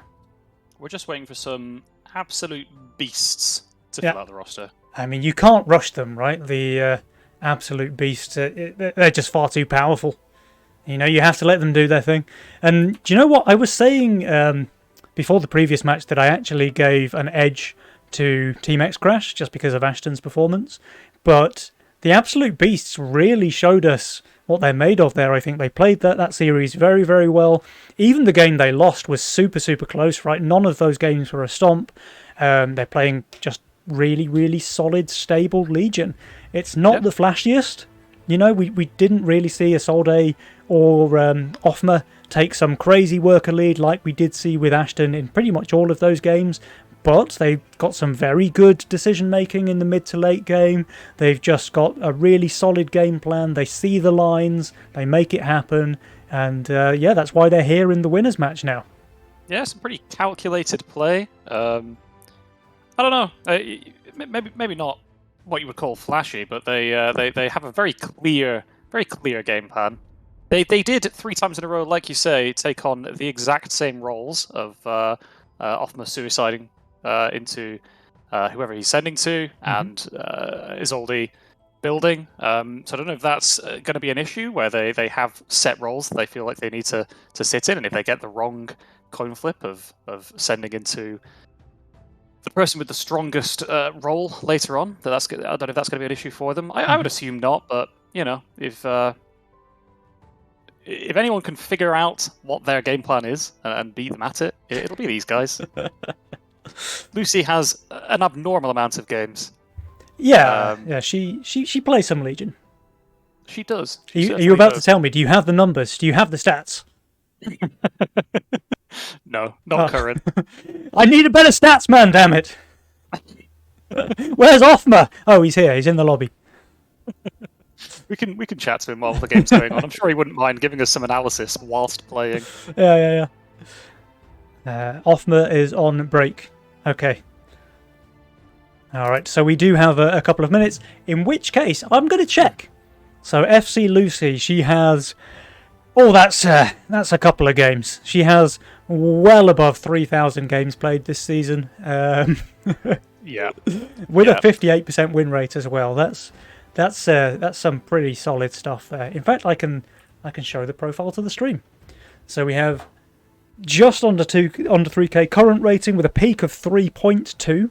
She actually has the highest peak rating of anybody this season. 3,231. Nobody has a higher peak this season than FC Lucy. That's very, very solid. And just the fact that she's played so many games with a 58% win rate is just very impressive, right? Like you consistently performing at the highest level, consistently winning. It's just really, really solid Legion. So obviously she's paired with Drakir, who some of you may have heard of before. He's no slouch himself. He is currently rank 1, 3.1k elo. His peak also 3.2, but not as high as his mate there. And actually we are snatched out of our reverie here, checking player profiles, because game number 1 of the winners match is about to start. It is another best of 3, remember, but let's see who is going to come out on top. Okay, we have 2 aggressive spells here again in this game with All Out Assault and Lizard Army, and we do have the Dark Ritual as the only defensive option. Everyone going to some fairly safe masterminds here. Cartel and Greed. Cartel obviously a tournament favourite. Yeah, and especially with those aggressive spells, right? Because Cartel is going to give you the most possible gold between Wave 1 and Wave 11. And Wave 11 is where you've got those big game-ending spells like All Out Assault and even Lizard Army as well. Although there is the Dark Ritual to counteract those, so it's not all going one way. But Cartel, I think, is just a very solid option in a game like this where you want to have a very strong build, a very strong position going into Wave 11 and 12 where those aggressive spells pose the most risk. So I like that. Yep. Offma, the only one who's settled on his role so far. Everyone else still mulling over. Yeah, meanwhile we do have the double snail send coming out from Team Yi Yi, but that is just going to be a snack for the absolute beasts, both of which are starting Nightmare here in game number 1. Yep. Good luck noobs from Offma. Oh. Trash talk already. The flame. Hold them back, guys. The flame. But here's the +6 gold now for both Isolde and Offma. And we've seen with these little beasts, if you give them an inch, they'll take a mile. Well, they've just been given an inch here on wave number 1 with a free 6 gold. Yep. Can't complain. You can't complain at all. Everyone with some fairly safe opens all round here. Oh. Crucially as well, that snail does give Isolde the 5th worker in income here, so he gets all of that juicy Mythium generation at the end of wave 1 rather than having to wait for wave 2 to begin.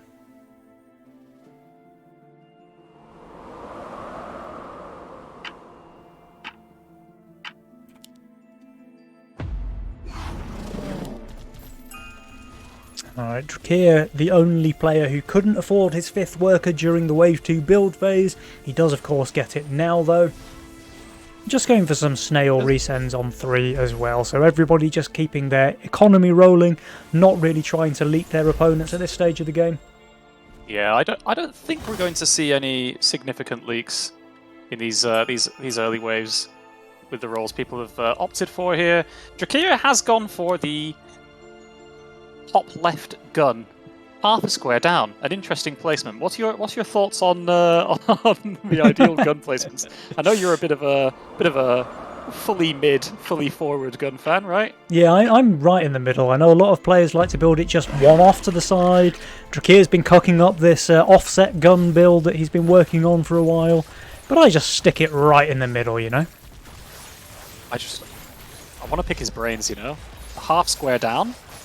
Oh, What's the reasoning? Because Drakir is a bit of a savant, you know? I imagine he has some kind of 3,000 IQ reason for having it half a square down. I think he's just trying to prove a point that building on the half tiles is the Chad move, you know? I think he's just absolutely dedicated to the half tile. Yeah, I mean, that kind of does bother me. I feel like the only players I regularly see playing on the half tiles is Slickens and Drakir, I guess.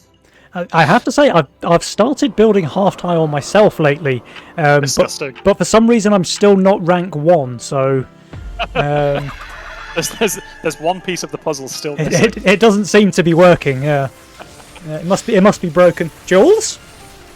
Must be. Well, everyone actually sporting some very red values on 4. They've obviously all started with very safe opens for this wave, so Yeah. just the obvious play to skip and. Oh, but Drakir's going for some Starvy Staff. So one of the 4 players saves their Mythium here on wave 5, and he is presenting a real threat there against Isolde on wave 6, especially with this Harden here on 5. Isolde, you've got to have some faith, man, in your Nightmare Oathbreakers. He's going to be struggling, I think, on wave 6. Yeah, this could be a bit rough.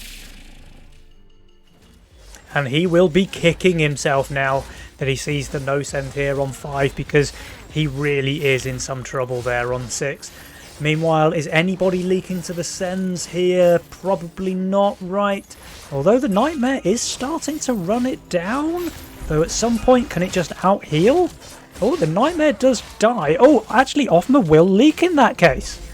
Just a little bit too much focus on his Nightmare, and he's going to pay the price. It's only a tiny leak, but it's a tiny leak while Drakir is starving your teammate.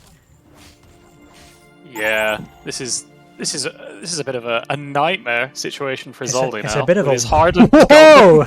a long wave coming into 6.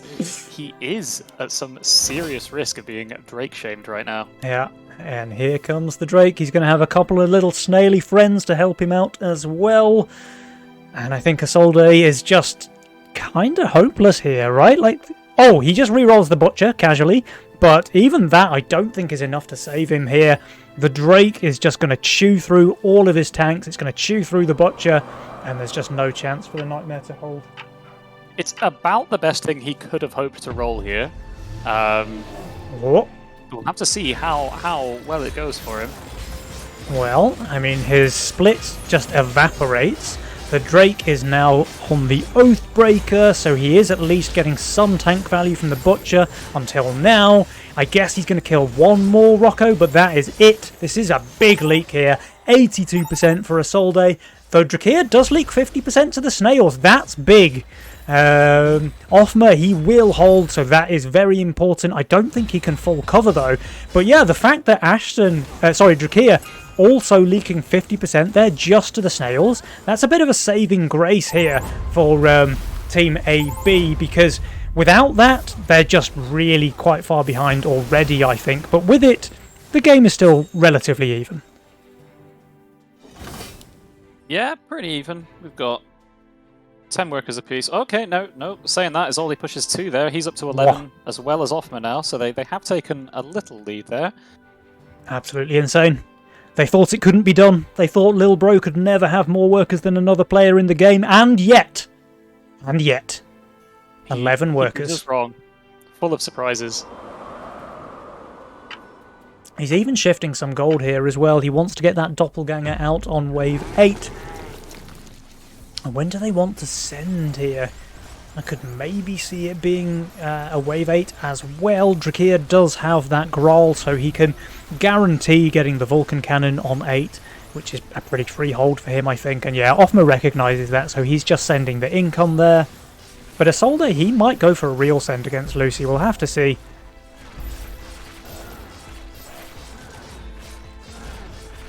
No, he just goes for the Cannoneer and the Snails. Can't blame him, really. He didn't have enough Mythium for an enormous send, so he just goes for the income. I think that's perfectly respectable.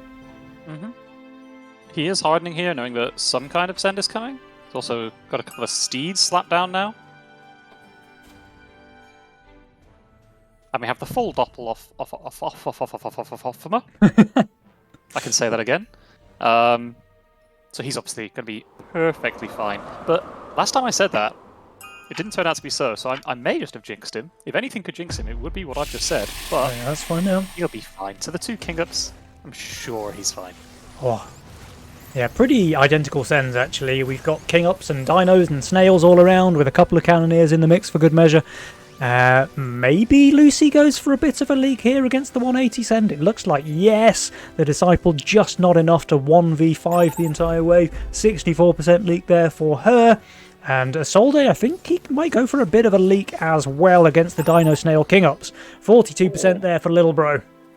By that, Offmer and Drakir both holding, and Offmer is starting to take a solid lead now with his 14 workers.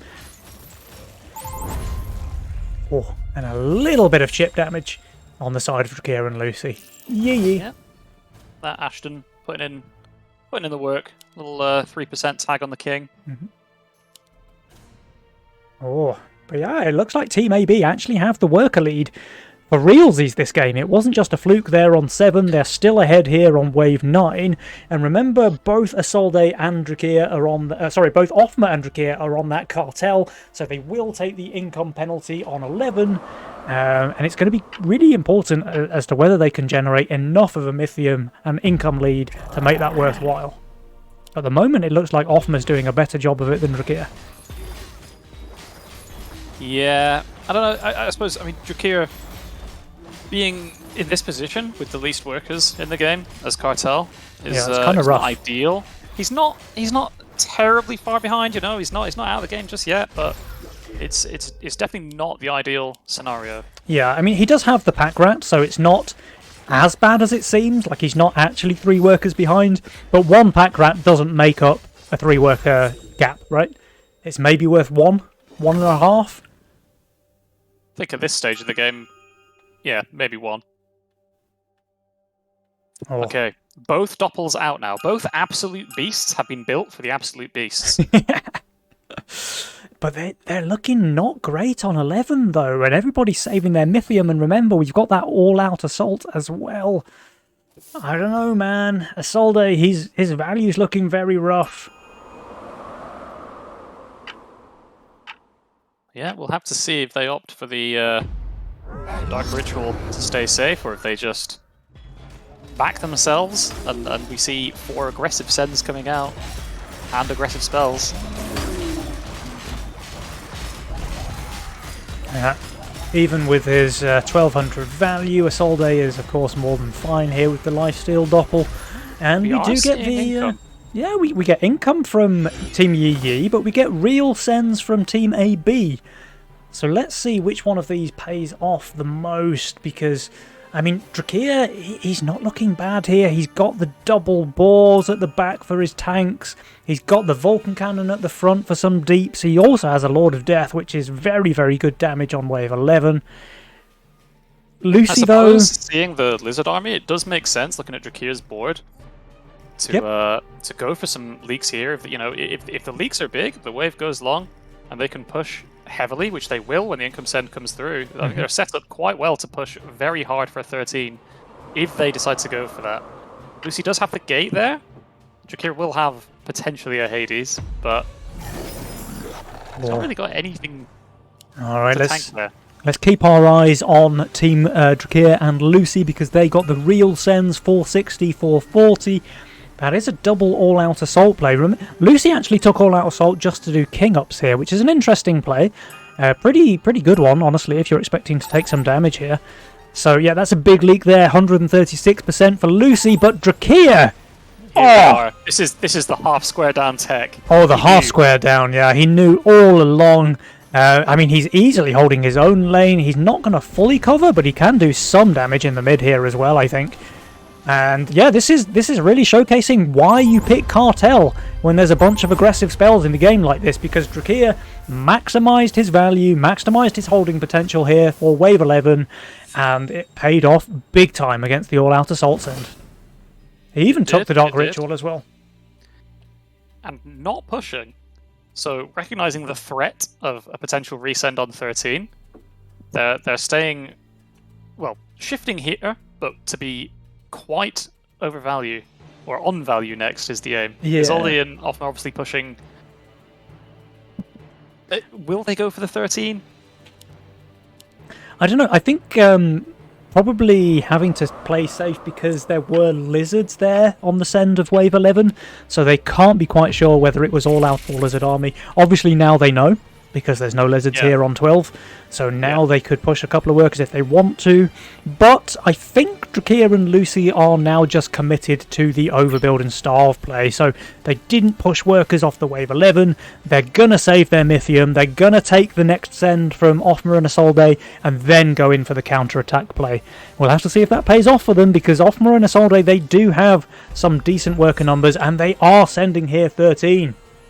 Interesting. I'd almost thought that perhaps they were just fully debating with the Lizard Sense on 11, and then, you know, making them potentially do exactly what they did and not push to respect that. But then going for it anyway, it's the double debate. Mind games, huge. And mind games are real. But yeah, I mean, Drakir, with that Giga Shift, without pushing a worker, he's now plus 100 value here on wave 13. He's gone from looking pretty bad with the balls with the guns, looking pretty good with the Hades with the Kingclaw. And we'll have to see if it pays off. This is a 380 Mythium send, which is not massive, and his value is very solid. He even felt comfortable enough to treasure hunt here. Let's hope he does not live to regret that. Meanwhile, Lucy, she got the White Mane online, so she has White Mane Hellgates. That should be performing very well here on 13. Drakir, I mean, he gets another summon, he just holds, right? Yeah, it's looking that way. Ogre is dead. Yeah. I think the Thanatos wins this. It's going to be close. Lucy easy holds there, and Drakir, perfect hold there with like 1% HP left on his Thanatos. That is what you want to be building like, lads. You know, you want to build exactly the right amount of value to perfectly hold a full send without being overbuilt. And now they've pressed the worker button. Drakir on 24, Lucy on 20, and they have a ton of Mythium in the bank as well. Nearly 500 for both of them. And they pretty much can do what they want with it at this stage. I would expect it to be a wave 16, honestly. Looking at the builds of Offma and the Solday, they both look super weak 16. Yeah, but I don't think they're going to feel comfortable skipping 15 themselves. I guess Drac and Lucy might read that and just ignore anyway, but... Oh, this Okay. is spicy. So they do go for the 15 send. I mean...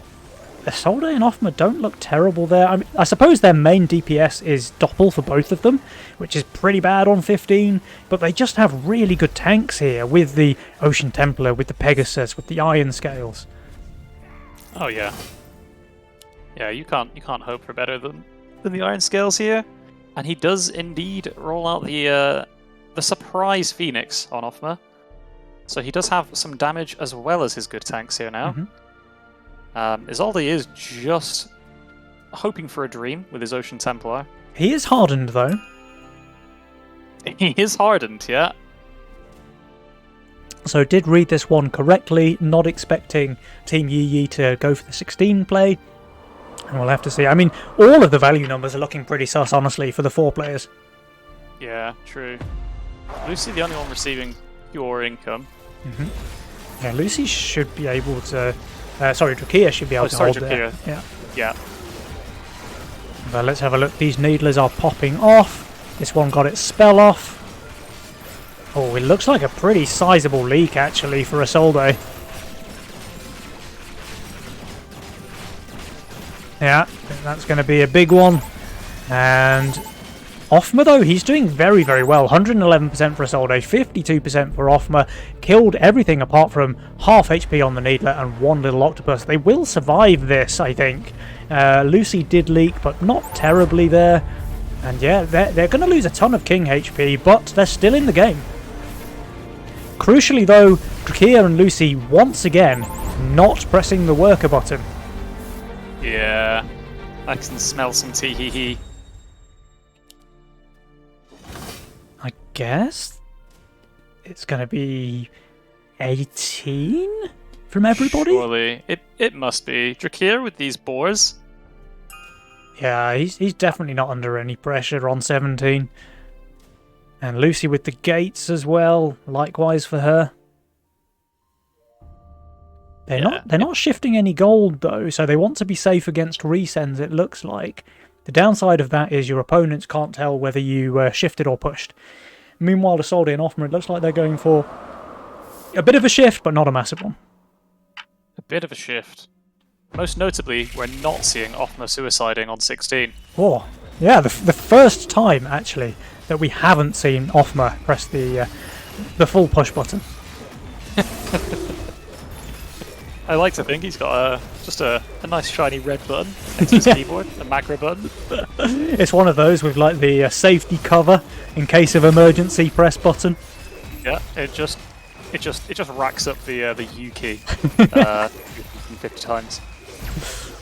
I need to get me one of those. I'm an old man. I can't be expected to press the worker button manually each time, you know? Yeah, that's the only reason that I don't have as many workers as most people when I play, right? Because Exactly. because I have an RSI, so I can't press the button so much, you know. Sometimes it's the reason I don't have as many towers as everyone else. Just can't place them in time. Okay, so everyone does skip 17. Yeah, so it surely is going to be 18. I don't feel like 18 is going to be getting skipped here by anyone. I don't think 18 can be skipped, really.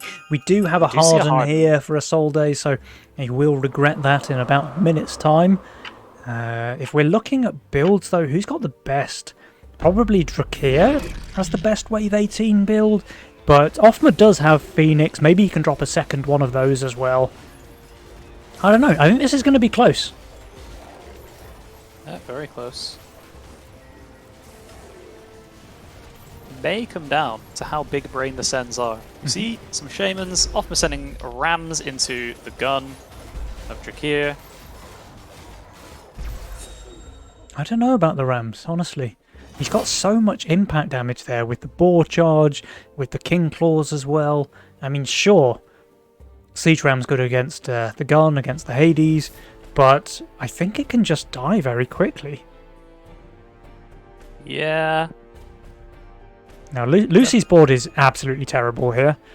Yeah, she's got a lot of natural HP and I guess 1-star caller for damage, but yeah, we'll have to see. Meanwhile, Offma actually pops a Butcher down here on his double Phoenix.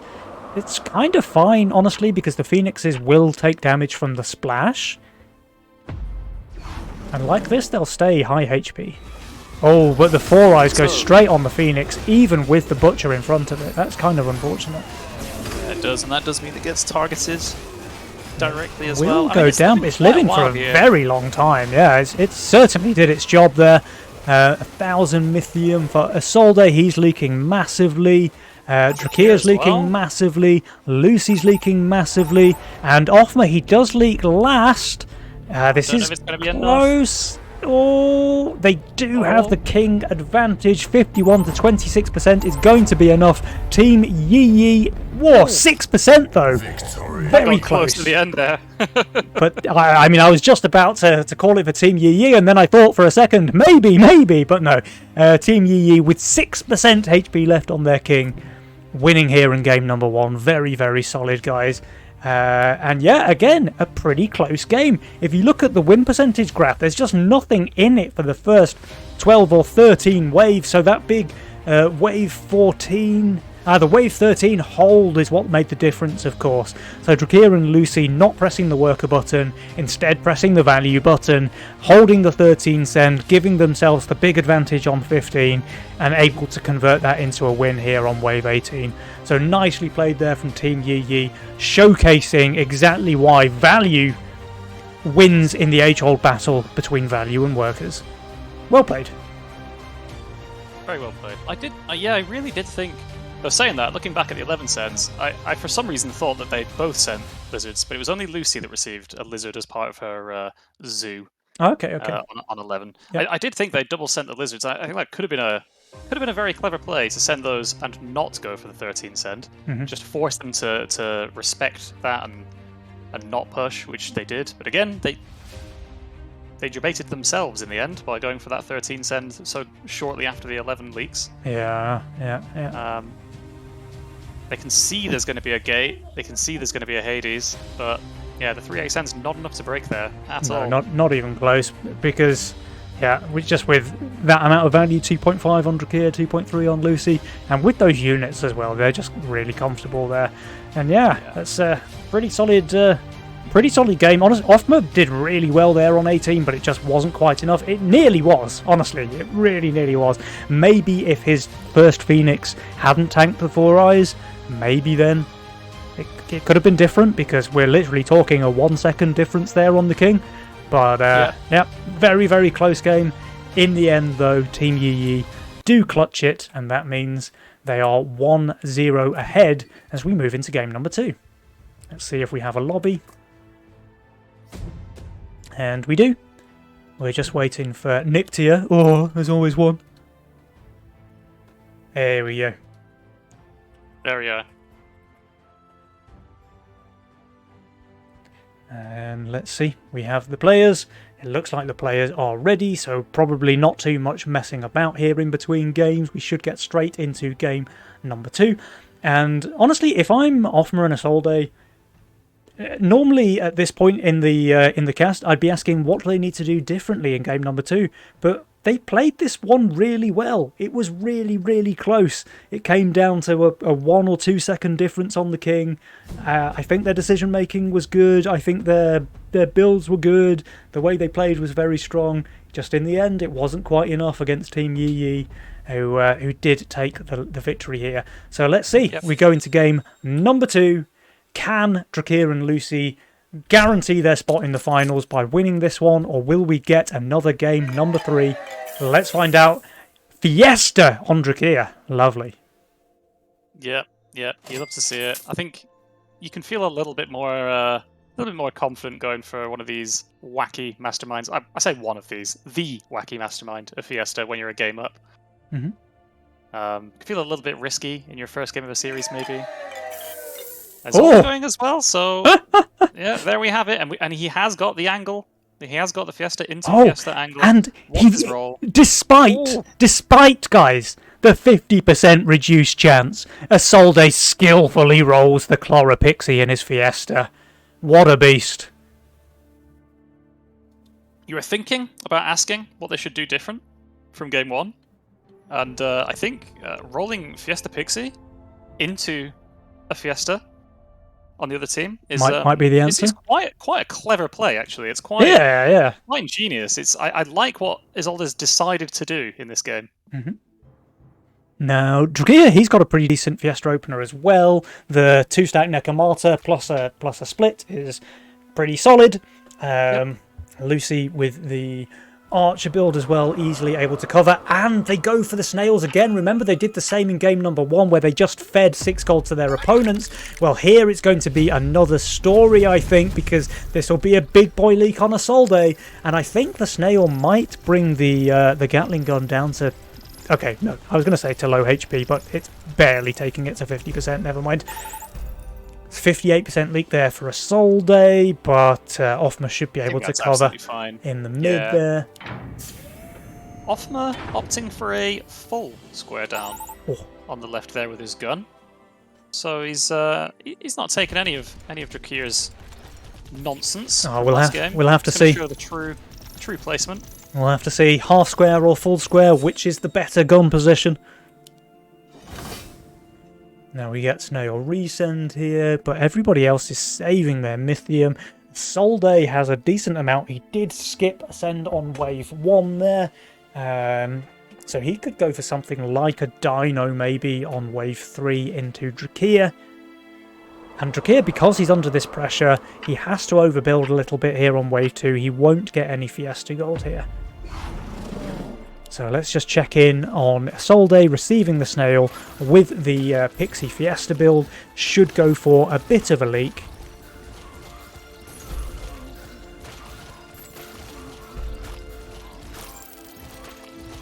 Quite a bit of a leak, 65% there, but he is in Dino territory for Drakir, so let's see if he goes for that.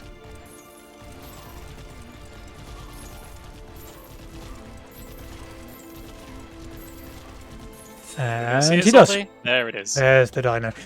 Drakir does have quite a good answer though. He can drop down an Infiltrator, stack his Nekomata once, maybe even boost the Infiltrator if he wants to. It looks like that's the play he's going for. And yeah, we have Isolde. He's pushed up to 6 workers. He probably just holds here though against the no-send from Lucy. And yeah, Drakir went for exactly the play as predicted. He stacked his Neko, dropped an Infiltrator, boosted it as well. He's even raising the split slightly. But the Infiltrator is pretty big because it's kind of his only hope to ever be able to kill that Dino. And with the 4 Shurikens, it actually dies really quickly. Yeah, very nice, very nice. I think he's still He's leaking. still gonna go for the Fiesta? But yeah, he's turned this from like absolute disaster territory into Giga Pro League Fiesta territory. Yeah, 28% there versus the Dino. Very happy with that is Mr. Drakir. He's got his 7 workers. And Isolde, remember, he went all the way from wave 0 to wave 3 to basically just give his opponent a Pro League. Perfect. From disaster to Fiesta. Meanwhile, Lucy, it looks like, is going for the double DT send into Isolde here on wave 4. He does make a second Chloropixie here, which, I mean, sure, he's going to get the 5 Mythium from it, for sure. Yeah, that much is true. There's the 100 send there. Yeah, and all of his units are just absolute garbage here. The Slimes are terrible on 4. The Pixies are terrible against Dragon Turtles. And that does result in a 77% leak there for Isolde. So Lucy, I think, dealing with this Pixie Fiesta very well. She is not sending on certain waves just to make sure that Isolde doesn't get good Fiestas on waves like 3, and is only sending big there on 4, so that Isolde's leaks end up being 70% plus rather than, 30% here and there. Yeah, certainly. But, I mean, we have seen before that the beauty of Fiesta Pixie is that bad Fiestas for any other build are not so bad. You can stay right in there in the game. And he's pushed anyway. He's very pushed up to 9. This is not the Isolde that we've seen in every other game so far tonight. Yeah, little bro, it seems, is fed up of hearing us joke about his worker push, and he's decided to show everyone here that he does have a U-key on his keyboard after all. Oh, Trakia is getting cannon shamed there, 56%. And yeah, this is exactly what I was talking about. Lucy not sending on waves 3 and 5. So Isolde holds there, where he actually wants to go for a pro leak. I think his Pixie survived both of those waves as well. So she's countering that Fiesta Pixie quite nicely, I think. Very unfortunate. We have 9 workers all around the board now. Oh, and Lucy's skipping here as well. This could be dangerous for Isolde on wave 7, especially because Lucy is entering Mimic territory, it looks like. Yeah, and his only answer that he's adding now is natural tanks.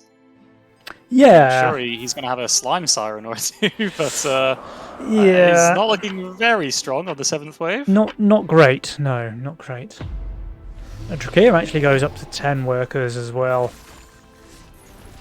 Smelling blood. Smelling blood. We'll have to see then, does FC Lucy go for that Mimic send here on 7? I have to think that she will. Trakia is releasing the Brutes there. And 4, is the wave long enough for starters? It looks like, yes, Trakia is delaying nicely. Lucy needs 5 Mythium. No, she doesn't get it in time! So she just goes for the Brute send instead. Unfortunate. I mean, I feel like any send.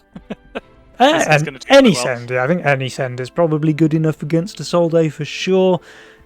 She did go for that snail though, which means that she can't get the 3rd brute, so she's gonna have to go with a lizard or a DT instead. Isolde does get the casket down, sells a couple of seedlings to get that upgraded as well. Yeah, I mean that's it's a decent answer, but he has nothing else. No other damage to speak of. Let's have a look. We've got 180 there for Offmer, the triple brutes. We've got 180 for Isolde as well, but that includes 3 snails. Meanwhile, with the mole walking into Lucy's lane, I mean, it does counter her build pretty nicely, but she's just so strong here on 7. Offmer leaking 53%, Isolde leaking 92%. This is some serious king damage. Trakia gets a fairly juicy Fiesta there, 34% versus the 140 send, and Lucy is holding the full send. So let's just check out this king damage. It's quite a lot of brutes reaching the king there for Offmer and Isolde. They're dropping, and they're down to 68%, it looks like. Teased yet again. We do see another friend, but the different kind of friend coming out from Lucy here. What? Those brutes. That's the dyslexic friend, right? That's the one. Okay, so Isolde, I mean, he is adding value here. He goes for the gate guard. We'll have to see if Lucy goes for a full send, because I think if she does, Isolde should leak once again, and probably quite decently. But if it's just the Fiend, he might be okay. It's a double Fiend. Okay, I am expecting a bit of a leak here then from Isolde. Can the Fiend grab hold of the casket? It can. Will that keep the second cast off the wave? It won't. Or the 3rd. Oh wow, he's just doing very, very well. Is this just going to be the proest leak of all time? I think it is. Oh wow, okay. That's I mean, exactly what he wants. Yeah, I was thinking he's going to leak badly there, but in fact it's a 25% pro leak. Very juicy Fiesta for him there, plus the 10 Mythium, of course, from the Pixies. I think Isolde's very happy with that outcome, and to show off how happy he is, he releases the triple brutes here into Drakir's lane. I think he's even going to get brute number 4 if he wants it. There really is some friends coming in. Offma with the mole into Lucy. She does get the King Claw, but that's about all she wrote for this wave. Mm-hmm.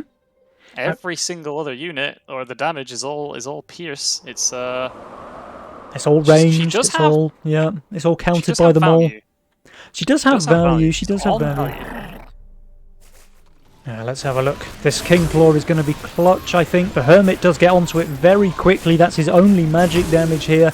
I think it should still be a leak, honestly, just because there's no damage behind the King Claw. With the Mole Hermit just perfectly countering the Archers and the Tempest. It's not bad, though. Meanwhile, Drakir against the Triple Brute. 52% there. And Lucy, I mean, she's just performing exceptionally well here. It's not enough to be a full hold, but it's really strong. 51%, but it's all super low HP. And sure, they're going to lose some King HP here, but I think they're still going to be higher than Offmer and Isolde.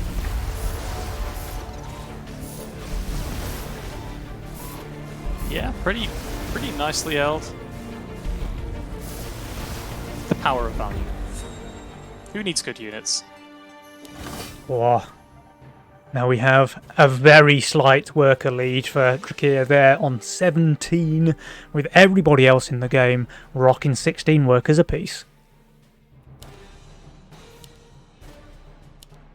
Very, very close game, honestly. We've got 69% HP nice for Offmer and Isolde, 72% for Drakir and Lucy. The only thing I can see that really separates the teams is that Lucy's on Cartel, and she is only really even with Offmer and Isolde here on wave 10. So she will start to fall behind, I think, as we move into the later stages of the game. But having said that, her role is just absolutely fantastic as well, with flying archers, with good tanks, with Halo even for 13 and 18. Everybody Income going for all income. round. Everybody going for income. Oh, I'm Isolde quite managed to get... surprised by that. Yeah, I think, like, probably... I can see it against Drakir. He's really, really strong here. Lucy, though, could probably leak. I mean, Offmer just has perfect tanks. But Isolde, I mean, he could leak for sure. Even with the Lord of Death, I think. Yeah, I think most boards, maybe with the exception of Drakir here, are looking quite snailable, quite giant snailable. But, yeah, Offmer and Isolde just going for some regen. Not happy to be on 69. They want to ruin it for everybody. Don't they know it's the funny number? Drakir and Lucy did all full out send. just send more income. Yeah. And we'll have to see if it pays off. It looks like his Drakes are doing some work here in Offmer's lane. All the tanks are now gone. The Vulcan cannons are split tanking nicely, but yeah, that is a Drake shame. 94% for Offmer, and Isolde, yeah, he's not holding either. 65%. These guys, I mean, sure, I guess they sniffed the leaks coming because they're about to lose quite a bit more King HP here. Yeah, that's really not what you want to see there. Considering they went for, you know, the safest play you could go for. Okay, now we have Drakir and Lucy not doing what they did in the previous game. They're actually pressing the worker button, and they're pressing it quite hard. But Offmer and Isolde, they're saving their gold. I guess they want to try and reverse what happened in game number 1. They're going to go for the overbuild. They're going to try and accept the send when it comes and then take the counterattack when they want to. But Drakir's pushing really hard. He's on 27 workers. And Offmer's already, like, only really on value, even if he spends all of his gold. Yeah. This might just end up being... GG on 13. We'll have to see. I don't want to call it too soon. It may. I mean, Offmer does have the hidden tech. He has a Phoenix. And he did shift all his gold there. So it could conceivably end up being a repeat. Oh, they Let's save. get- oh, we don't see Everyone any sense saves. anyway. Okay. And Offma's actually full building for 14. He's just building 2 canopies here. So, very nice read there from Mr. Offma, Mr. Analytics himself. He knows. He's run the numbers. He's run the numbers. And Isolde's doing the same. He's actually just building caskets here on 13. Absolute garbage unit. So Drakia and Lucy, I guess they would have just won if they did go for this wave 13 send. But you can't play Legions with ifs and maybes, right? This is all about mind games and decision making. And this time around, Offma and Isolde, they did make the right decision. We'll have to see if it's enough. Because make no mistake, they're still behind in this game.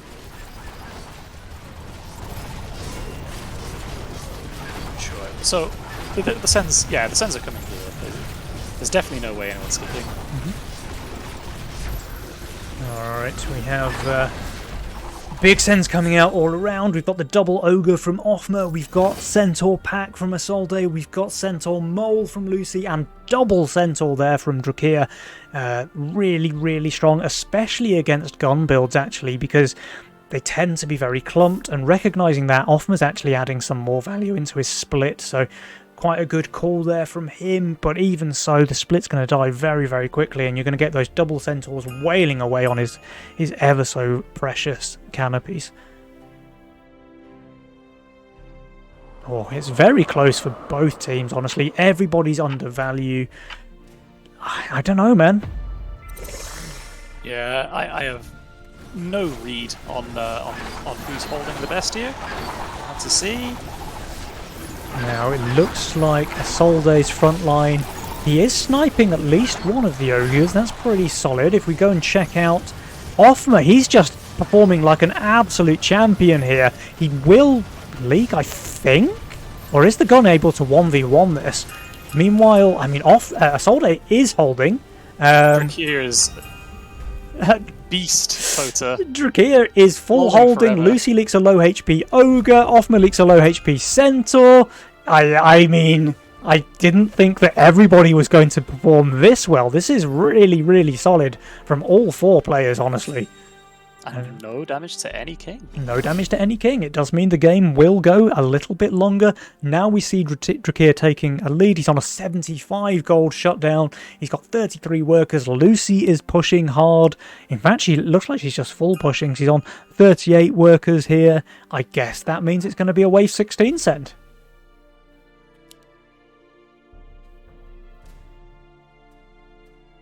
Yeah, it's looking like it. I mean, we don't see any obvious hidden tech on the Absolute Beast team. The Lord of Death is obviously quite good there. Oh, Adding Harbingers. yeah, that's an interesting one for sure. We also saw Offma add a couple of Wanderers there, so I think the Absolute Beasts are reading a 17 send. But I'm fairly certain with this push from Lucy that the send will come on wave 16. Let's see, is she holding the no send? She is, which means the suicide is not obvious to the Absolute Beast, and this might just come out of the blue and take them by surprise. And yeah, the Absolute Beast, they do save their Mythium here. They might be saving it for next game though, because I think the sends here are just going to be too big from Drakia and Lucy. We have Lucy 48 workers, still pushing 49. The sends are absolutely enormous. And yeah, Offma's value is looking very suspect here. He's even fully committing to wave 17. He's building the Samurai Souls here. And there's just no chance, I think. Isolde, his value is very high, 4.2k. But the send coming out from Lucy is just absolutely massive. I don't think he can cope with this. I think we will see a 2-0 here for Team Yi Yi. It's certainly going to come down to how well Zoldi can hold, if at all. And there's a 900 send here, an 800 as well for Offma, who did make the wrong read there with those Samurai Souls, and he's going to pay the price. He's going to leak really big here. Lucy, of course, leaking the no-send with her full push. Offma leaking 101%. And Isolde, I mean, he's doing phenomenally well. In fact, I think he just holds here. But I don't think he can cover 100% leak in the mid. No, this is incredibly good.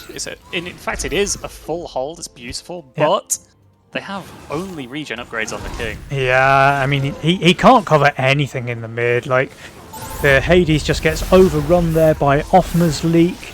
Wait a minute. I suppose only the Uh, creeps and the imps are just or- not enough to put a serious damage in. Okay. Soldi done it again. Isolde? Does Lil Bro with big value, does it again?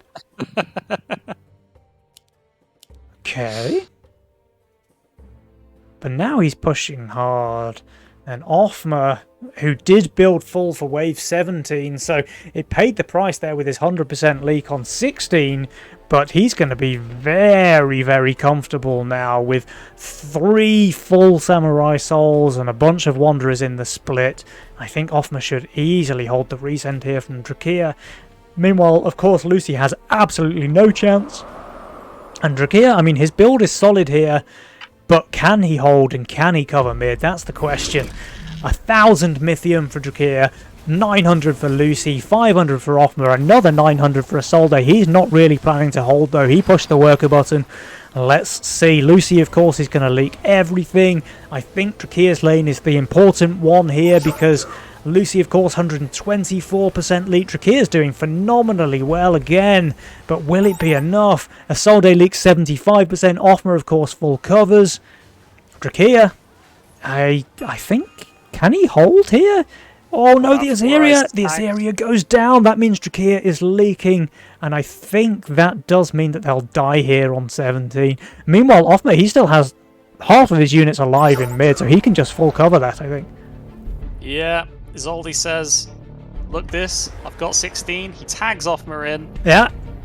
They've beautifully covered each other's waves here. Is it enough? Is it enough? They have no king upgrades.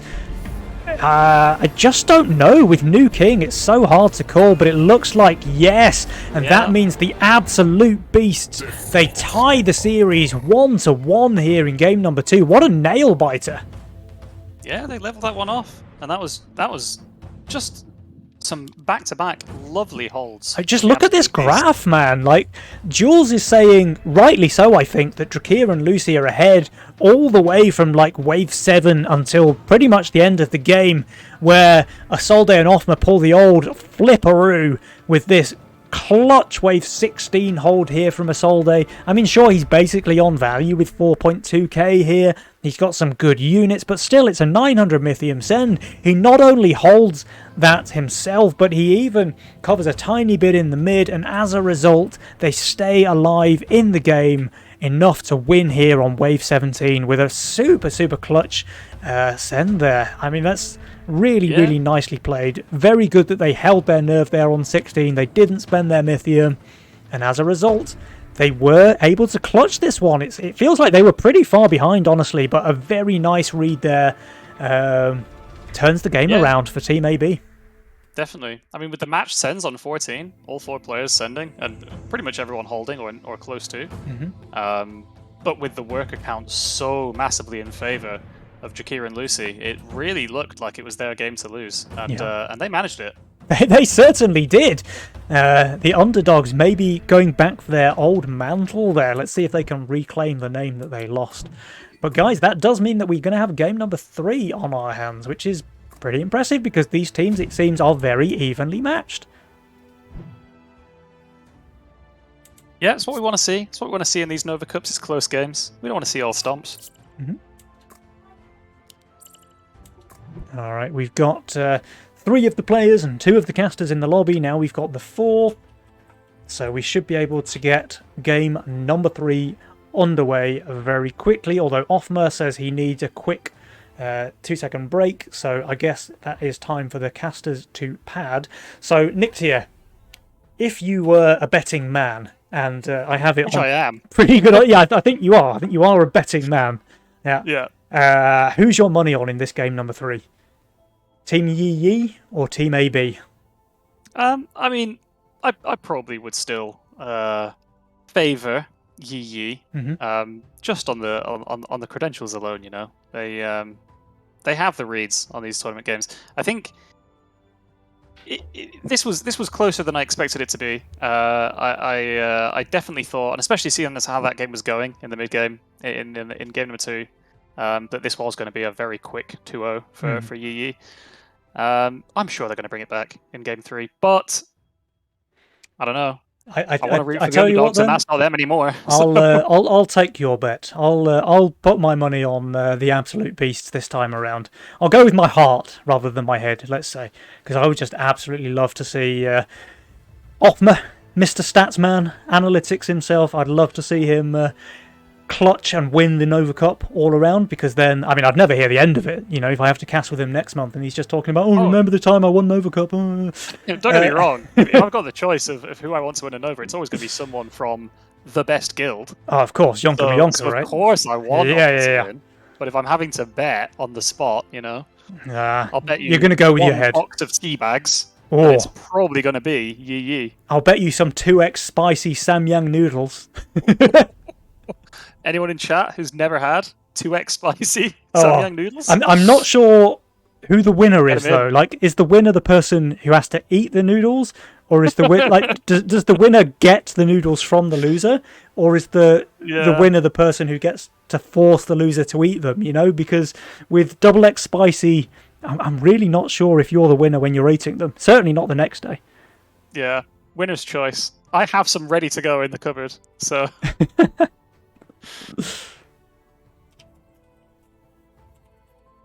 Alright, we're still waiting. It looks like he's back, so we should be able to get game number 3 underway. And yeah, I mean, you know what? I'd love to see Lil Bro take this game as well. Not just Othma. I think Lil Bro's been playing phenomenally well so far today, and certainly deserves his spot in the semi-final.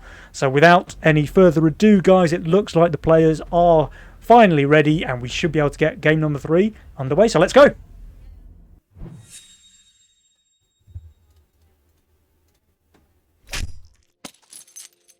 Lucy going with Old Reliable there. Cartel in game number 3. That's a pretty solid pickup for her. Yeah, and we have the cash out from Drakir. So both very early game focused masterminds. We'll have to see if they can capitalise on that aggression. Othma and Isolde really mulling this one over. Yep. Remember, there's no Fiesta pickups allowed from Isolde because he's just won with it in the previous, and instead we have the Cartel from Othma and the Greed from Lil Bro. Alright. Let's see. We did have Snails on 1 in both games so far from Drakir and Lucy, though I don't think they're going to repeat that here in game number 3. Just a hunch from me. Since they did catch out the Fiesta player last game, I don't think they're going to give them the free 6 gold again here. Yeah. We might see it from Othma and Isolde, though. Let's see. They haven't snailed so far today.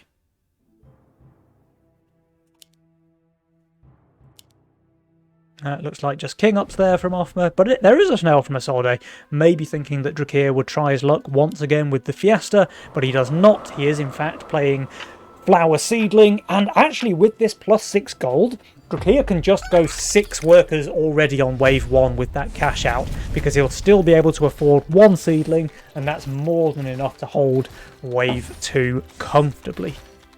Yeah, very, very nice. And we've seen we've seen that put to work tonight already. Mm-hmm. So there is the 6th worker there from Drakir. So that plus 6 gold, honestly, really, really clutch for him here. Oh, actually, I think with cash out, maybe he could have got it regardless. Yeah, he's way, way more than enough to add the Seedling there. Lucy adding a Harpy, so she's chilling over here. But Drakir is going to be able to put some pressure now onto Othma. Although with the Chain Fist there on wave 3, he should be completely fine. Or even the Shroom, he's got options, you know. Yeah. And we do see some fairly decent late game all around in these roles as well. Othma's got some potential for a flying Super Hades. Isolde has the Phoenix later. Yeah. Drakir, I think, just has a very nice early game focused role, which is great because they're both playing early game focused masterminds as well. It does look like he will fall off in the late game with his best unit being Gatling gun, but I mean he has reroll still, so he can still go fishing for a tier 6 unit at some point when he needs it. He is doing a little bit of chaos LARPing. Get out a new unit every wave. Yeah. Actually, yeah, this could quite easily be a chaos roll so far. But there's the 60 send against Lil Bro. I mean, he still has the flower, right? So he's probably just leaking the DT and nothing else. Yeah, looks to be the case. Meanwhile, Offmer only received the lizard, so he's going to be totally fine there. And yeah, there is the DT leak for Isolde, who was saving his Mythium, so he has got that 90 here. Will he go for a wave 4 send against Drakir? Or will he continue the Starvy Starve? No, there's the Dino. Okay, so this is important now. Drakir, do you A, go for a second flower, maybe by selling a seedling? B, had a Windhawk? No, surely not. He could even just seedling spam, honestly. Yeah, I mean, you only need. What did we see? What did we see Ashton use? 5, 6 seedlings behind a flower with nothing else. Oh, he's just stacking the But he cat. stacks the cat. That's less good because the Dino's quite good against tanking kittens. But wait, no, the cat It's is not even ignoring on the it. Dino. The cat is just chewing on the chickens. And now Okay, it's on it the does now Dino, go to the sure. Dino. But has it done enough already? I don't know, man. I think it looks like that will be a bit of a leak there. That's a hell of a lot better than it could have been. Oh, for sure. If that Neko had gone straight on the Dino, this could have been a pretty bad leak there from Drakir. But with some juicy focus, he was able to pick off all of the left-hand side chickens and just go for a pro leak here. Isolde does resend with a Brute, though. Let's see, 110 gold Drakir. What is your answer to El Bruto? A Windhawk? Sure. Meanwhile, Lucy playing Pilgrim, which is one of the best units on Wave 5, so she's going to be totally fine, I think. And Offmer is building a collection of units in an aesthetically pleasing manner. Let's have a look. So yeah, Lucy, as expected, she's kind of chilling. Although the Pilgrim did tank more than just the boss, I think it's fine. Yeah, the Pilgrim survives, so she easy holds. Let's check in with Drakir and his Brute send. Looks like he's going to go for a bit of a leak, maybe, but really not bad. Really not bad. One more? Yeah, that's a 39% leak there from Drakir against a Brute send. I think he's fine with this. And Lucy, she is saving her Mythium. Wave 7, Isolde looks pretty bad. But she just goes for the income on 6. Dangerous income. Mhm. That Drake. Scary old income unit. Yeah, although with the changes to Wave 6, I think it's for sure a lot less scary than it was last patch, now that Wave 6 only buffs the Roccos. But still, We did it's see him still a sell great- enough to upgrade the Sea Dragon here. Is he thinking, or the Berserker? Okay, fine. Yeah, that's a very nice option here. Yeah. I mean, Ever slightly Isolde's less weak next.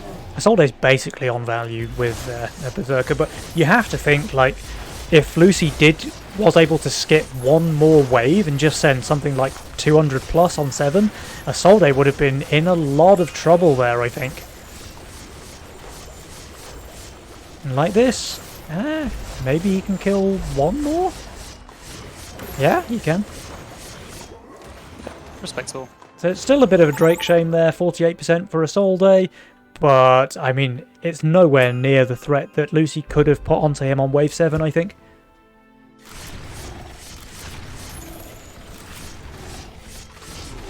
Now Drakir's going for his own income send here on 7. And Offmer and Isolde, they are going for some Starvy Starve, it seems.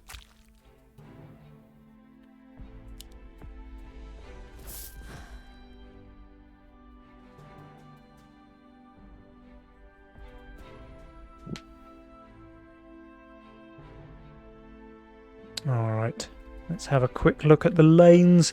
It seems Offmer, I mean, he's going to be completely fine against this income send, I think. He does have that canopy upgraded. Everyone else, of course, not really receiving a send to speak of, so we can just keep eyes on Offmer's lane and see whether or not he has enough to hold this Cannoneer Lizard. But I think even with the Lizard buff, he should be able to hold this one. Even with the Lizard buff. Even with the Surely. Lizard buff. Especially if his Berserker's going to tank the Cannoneer like an absolute champion. For some reason, the Lizard's 30 HP isn't enough to get through the canopy here. Not sure why, because it was buffed, right? Yeah, but it, obviously not quite enough. Huh. Offmer did go into this with the 0 gold buff, which is, as we all know, very important. Yeah, now we have some Right. pretty hefty sends coming out, but it's all income from all the players, so probably not really expecting massive leaks here. Lucy upgrades the Lost Chieftain, that is a self-buffing chieftain. Meanwhile, Isolde, I mean, he's receiving 3 Dragon Turtles here, but he has 955 value, so I think he should do just fine. This is a very income and chill game compared to what we've seen so far tonight. Yeah, right. Oh well, Cringos. We've not seen a single ogre sent I think with this game, and it's already wave 8. Can you That's believe insane. it? Absolutely insane. It's just unthinkable. Drakia may be leaking to the Cannoneer Snails here.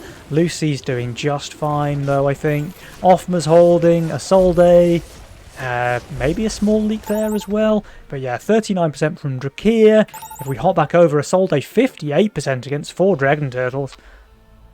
But now we have Offmer taking quite a strong worker lead there. 15 workers, with the highest next player being Lucy on 12. Yeah, he's in a commanding position, is Offmer right now. And Lucy does push 1 after income, going up to the dizzy heights of 12 workers. Again, this is a double cartel game, both Lucy and Offmer on that cartel pickup. But again, it's all about making the most of your early game in that case, and once more, Offmer does seem to be having the better go of it so far. Yeah, definitely. Lucy's choosing to stay over value here. I mean, Yes. I can see it. She's looking fairly weak on the wave, honestly. But there's no send, so now she's kind of wishing that she pressed a couple of workies.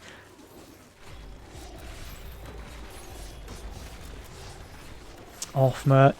I mean, everyone's obviously, is he holding the no send? The question is whether anybody goes for a wave 10 send or not.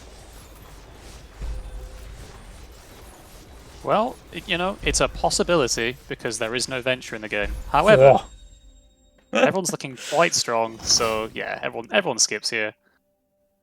We have Berserkers, Kingpins, Harpies. No one feeling particularly weak. Mhm. Here, Isolde with the Bunk and the Sea Dragons looking okay next as well.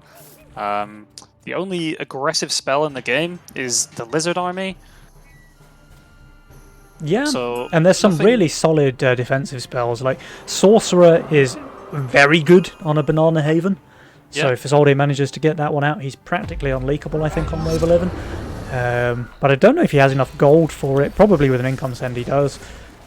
Yeah, it may just be the catch-up investment for Lucy to make up for her position of cartel kicking in soon. Yeah, maybe She's- investment for Offmer as well. But he is going for a full send here, so maybe the Lizard Army is an option as well. We do have both players on Yi Yi going for income sends, and both members of AB going for try-hard sends.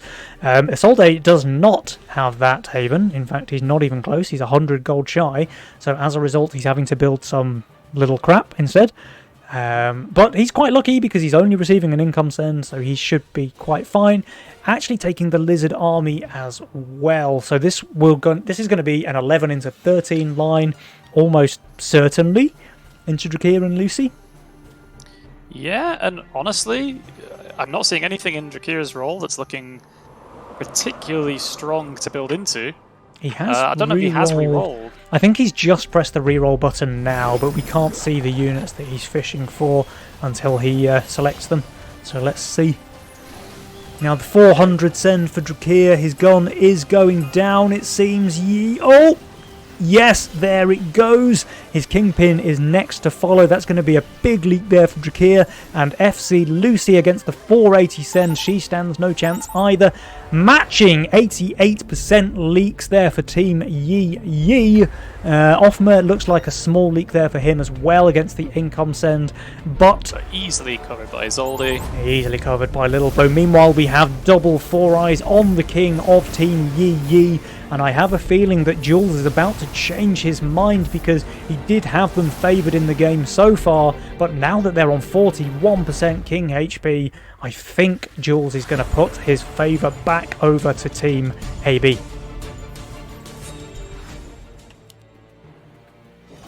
And yeah, that is a 58% Jules recommendation there. And I have to agree with the big man actually, because Team AB, they've played this one very cleanly so far, and they're eager pushing their workers, going for the kill here on wave 13, it seems like. Drakir and Lucy, they're doing the opposite, so they're going for some juicy overbuild and starve, but with the Lizard Army and with the Giga Push here from Offmer and Isolde, I think they might just be able to close out the game on wave 13. Drakir is going to be close to value, and he did re-roll the Halo, so he has nice luck, some nice luck. damage for the 13, but it's not, you know, it's not the best possible unit. It's not your Phoenix or your Doomsday that's gonna make short work of the wave. And honestly, his best tank for the wave is still just that Kingpin. So yeah, even with the full Halo, he just doesn't have the tanks to stall long enough for the Halo to do its thing, I don't think. And the sends are quite big. They're quite large. It's a good, you know, it's a good read that they know they're being sent. They've sent in return themselves, potentially catching out Offmer and Isolde for the huge push, the overpush they've done. So Drakir is going to be on value. I mean, he is on value, yeah. But again, like, he has the Halo. There's only very little melee units to tank for it long enough, though. Lucy, she's on crazy value as well. Offmer and Isolde both very low value, but they also both have Fatalizers. I mean, they also have 100% King HP, right? So they can afford to leak, whereas Drakir and Lucy, they really can't, I don't think. 560 send, 600 send. Obviously, the sends on Offmer and Isolde are way smaller. And yeah, this is kind of what I was worried about here. It looks like Drakir's Halo's just getting overwhelmed. His tanks are already dead. His gun goes next, and the Halo, maybe it kills one more. It does, but that's 103% leak for Lucy, a 70% for Drakir. Pretty big leaks as well for Offmer and Isolde, but they will survive that. The question is, will Team Yi survive? And the answer, I think, with double 4 eyes, has to be a no, but let's see. There's no way, surely. There's no way. Going the absolute beasts living up to their name here on Wave 13 as they take down the tournament favourites, Drakir and FC Lucy, in a very nice 3-game series. Well played, guys. Impressive stuff. Very, very nice.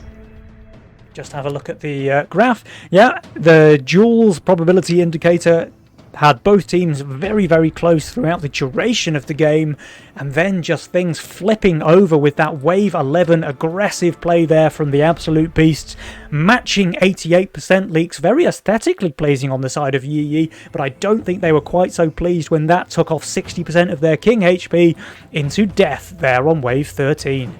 Really well played there for the Absolute Beasts. They have earned their spot in tomorrow's semi-final. They surely have. They surely have. In the other series going on in Division 1, it looks like they've all concluded as well. So 0-4 report and banners, not living up to their name. That's very unfortunately winning two out of 3 games against X-Crash.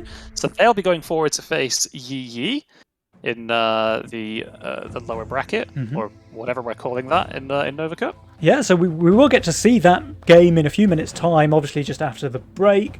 But yeah, 0-4 Report and Banners failing to live up to their name, actually knocking out Team X Crash there in the losers round. So that must have been a pretty spicy game as well. That was a 2-1, so not a quick stomp, but a hard-fought game. Meanwhile, if I check out Group B, I can see that Adams and Aviator have actually beaten Team Abrasiat as well. So Adams and Aviator guaranteed a spot in the semi-final. They are joined there by Team AB, also guaranteed a spot, which means there's 2 losers matches going on between Yi Yi and 0-4 Reportus. And on the other side, Abrasiat having to fight their losers match up against Team T-He. But guys, I think we do need to take a bit of a break, let the players, let the casters have a few minutes to spare, so don't go anywhere. We will be back in about 10 minutes time. Enjoy your break, guys, and we will see you back here shortly in a bit.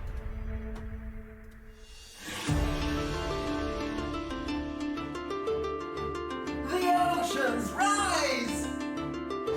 Joke on You is doing way too well here. Look at this, the Azeria is just killing everything. The Centaur will get through, but Joke on You, what an insane hold! Wow!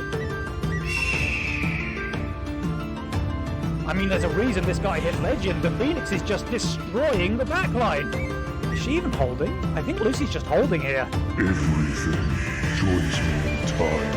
X-God, I mean, he's got 2 Drakes out there with the MPS buff, with the Leviathan buff. That looks like a hold as well. Oh, Fiesta! Oh, 3 Fiesta picks! Everybody linking. What a Fiesta here on Wave 9. 61 for X-God, 71 for Lucy, 56 for Drakir. Look at the Kings, look at the Kings, look at the Kings! It's so close! It's so close! Oh!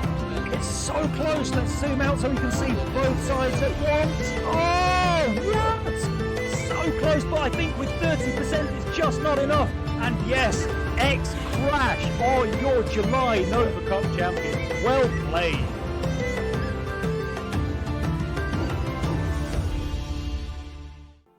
No. Help something! Oh, no! It is a bounty, okay.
Oh.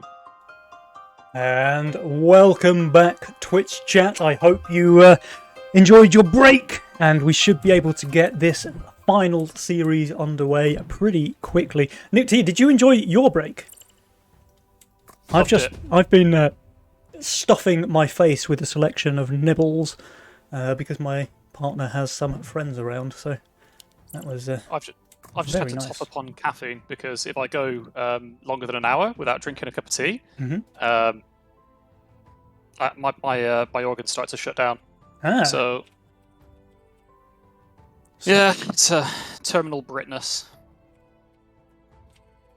I have been checking out some of the games from 04 reports and banners, and let me tell you, they look exquisitely spicy. Their last 3-game series, every single game ended with a suicide push by Shadowwings, and one of them actually ended with a double suicide push by both Shadow and E1. So I mean, it worked. I'm expecting some aggressive plays here. Yeah, it worked. I've got to say, I'm not impressed that Drakir is beating me on the loading screens here with my brand new PC. My excuse is that I'm also running the stream, so he's he's got an advantage there. But guys, this was a very, very quick one actually. Not too much caster chat before the game, because here it is already, the elimination match, the last chance. Only one of these teams will make it through till tomorrow's match.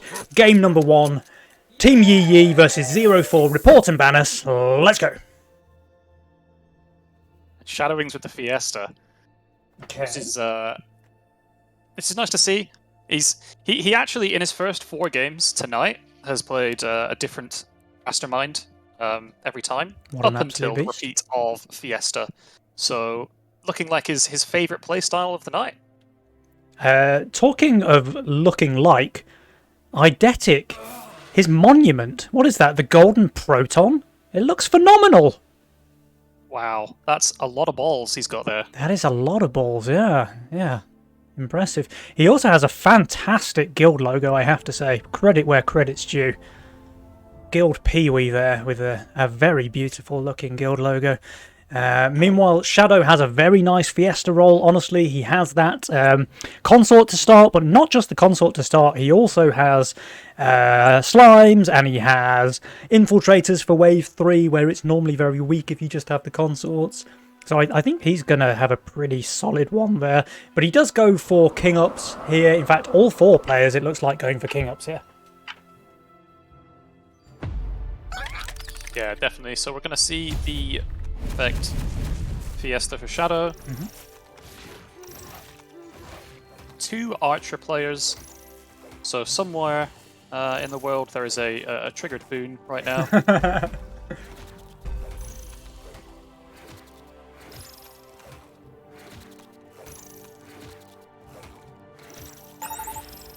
Oh, there's the juicy 25% lead there for Shadowwings. And let's see if he decides to go for Ascend on 2. Probably not, right? No, he saves his Mythium. Lucy, though, she does get the snail out. She wants the 6 gold. Places the Warg here, of course. She would have been very fine, even if Shadow had gone for Ascend. But Eidetic should comfortably snack this plus 6 gold here, and then be able to go up to 6 workers himself.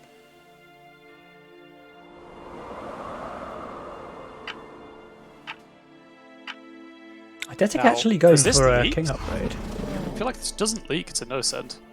I don't know. Let's just allow Shadow to cook. Let him cook.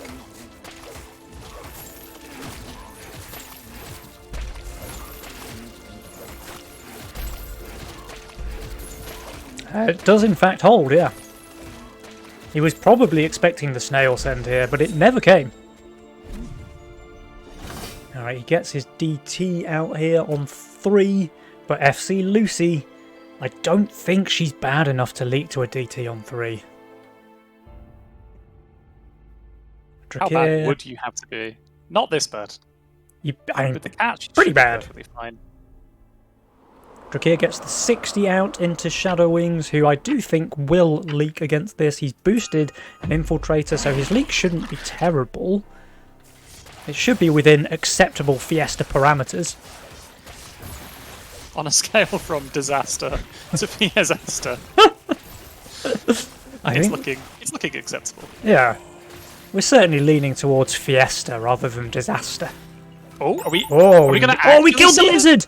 We killed the lizard! Oh, the crowd goes wild! Drakir did leak to the double snail as well with his interesting build there. The Elite Archer, Seedling, and Chloropixie. Curious. Interesting or interesting? Possibly interesting. But you know, where better to try out new things than in the elimination match of the Nova Cup? Yeah, for sure. This is where all the best experiments are done. He releases the snail here on 4 into Mr. Wings. Let's see if he pairs that with a dragon turtle as well. Shadow is adding the value though. He's going to go for a consort maybe? Oh wait, is Shadow going for a shifty shift? He is, so he'll be able to get that orchid next wave if he wants it.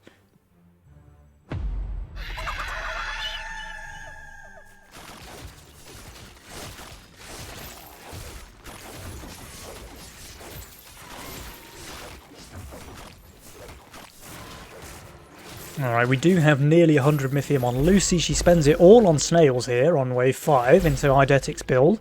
Eidetic, with that value, I think he should be more than fine. Drakir has the worker lead as well there with 8. Meanwhile, Shadow, I mean, he's playing his Fiesta here, and having the lowest workers is not really where you want to be.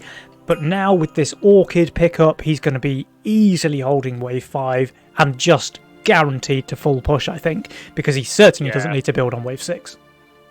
It certainly feels like the idea going into this.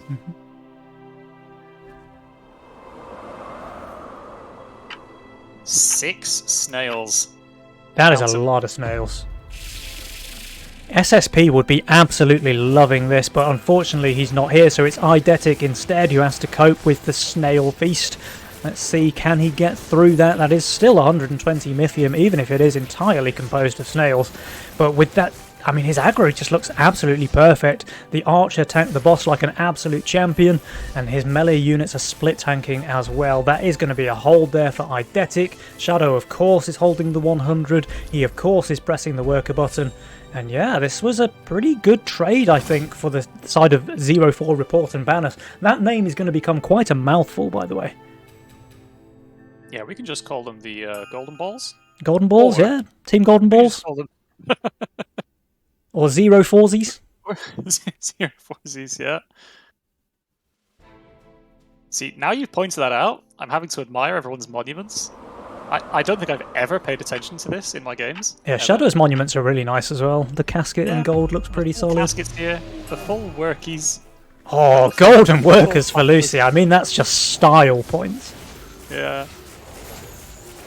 Alright, Drakir gets the 100 send here. He's not great on 6 with the double archer, but the aggro is phenomenal. This archer tanking down to 17% HP and surviving just is a very clean hold there for Mr. Drakir. He releases now the he's lizards. free to push. Oh, and Nick T, remember, the lizards are buffed. The plus 30 HP is going to come in absolutely clutch here against Shadow Wings on wave 7. I just don't see how Shadow can possibly chew through that extra 60 HP in total from 2 lizards. He might Yeah, even send a third, and that would be considering- 90 extra HP. And he did opt to save his Mythium here. So, I mean, he has his archer up, but with his orchid and natural armor. Alright, let's see. There's triple lizards coming out. Does it ever make a difference? Like, they still can't survive a consort death rattle, right? They still get one shot by that? Yeah. Yeah, it seems that the lizard's HP making a really big difference here on 7. Shadow is leaking 68% there to the buffed lizards. And yeah, Drakir's very happy with that result. He has 14 workers, he generates a long wave, he does leak very small himself to a couple of snails, but I think he's okay with that. He's not the Fiesta player, but with that worker lead, these long waves are really beneficial to Drakir. Yeah. There's- You're more than happy with this. Shadow is sending. There's a Ghost Knight. Oh, there's a ghosty boy. And Lucy, she has 1,000 value here on wave 8, but so much of it is so bad on this wave. Like, sure, the Lord of Death is normally very good here, but I think what we're going to see is the Ghost Knight wandering over to the right, very quickly killing those 2 units, and then the Lord of Death getting stuck on the Ghost Knight forever. Yeah, we really have no pierce damage to think of, considering these are going to very quickly die. Yeah, so there we go. The Ghost Knight wanders over to the right. It does, of course, one-shot the split. And now it's going to start tanking here. Yeah, the Lord of Death is on it. The Harbinger is on it. I just don't think Lucy can ever kill that Ghost Knight. This is going to be a mammoth leak here for Lucy. Golden Workers or not, this is painful. 50% from Drakir as well. The Waldo over here in lane 1. Man, I wish spectators could do emotes because that definitely needs a bit of a Waldo.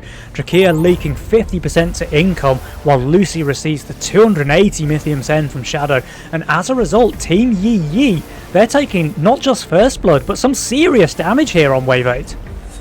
Yeah, I think Drakir baited a little bit too heavily by Eldetic's income sends over the last few waves. And maybe not respecting enough that he needs to cover while Lucy's being starved by a tryhard. She is being starved by a tryhard, yeah. And Jules is really impressed with this tryhard play, by the way. He's giving the side of the 0-4s a 61% chance to take this game. And, I mean, yeah, they're certainly in a comfortable lead so far. We'll have to see if they're able to convert it into a win. Yeah, I'm not sure we've seen Lucy at the bottom of the scoreboard in a game for quite some time. Yeah. And even by only a small margin, she is down there. Now, Shadowwings has done a very good job of keeping her suppressed this game. yeah, he really has, actually.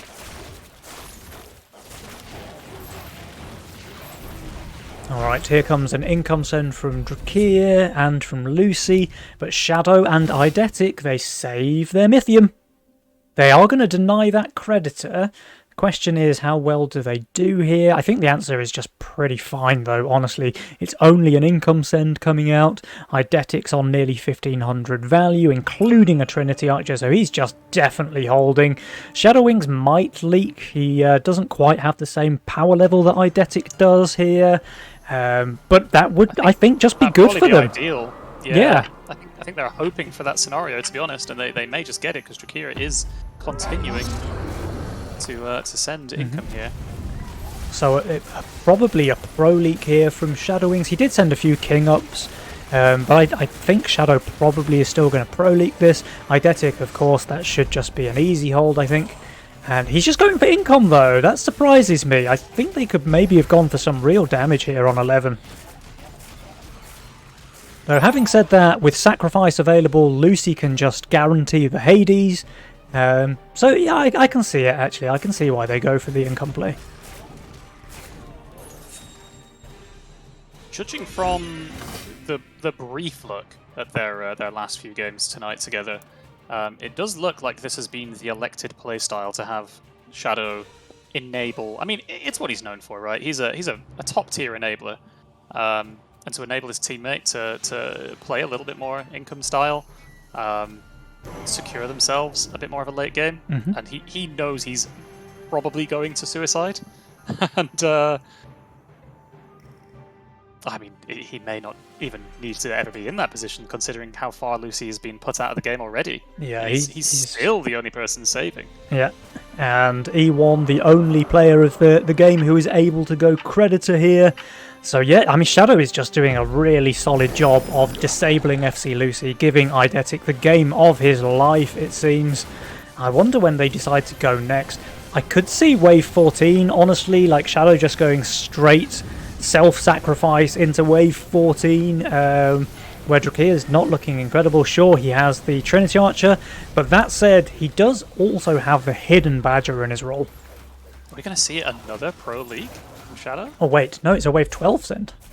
We are going to see a pro league from Shadow. That is a glorious Fiesta there. 25% against the double DT with Fiesta, with the save. These sends are going to be mammoth on 12.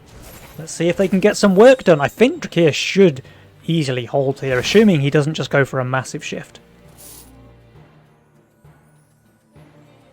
He may well, but the question is how well he's going to do in covering for his mate.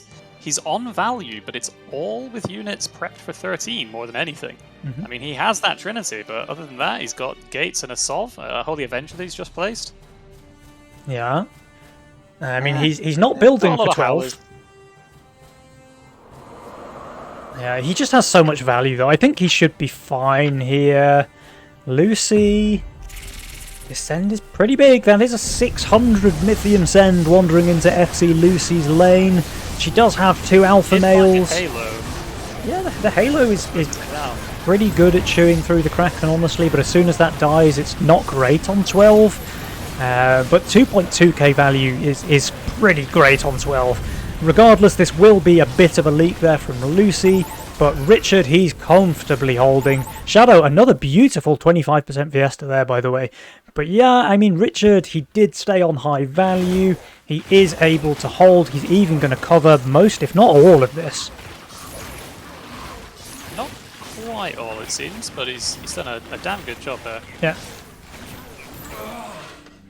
Alright, but very little king damage, crucially. That's the important part. Okay, some very nice, very nice holds, but it's still not over. It's still not quite set in stone.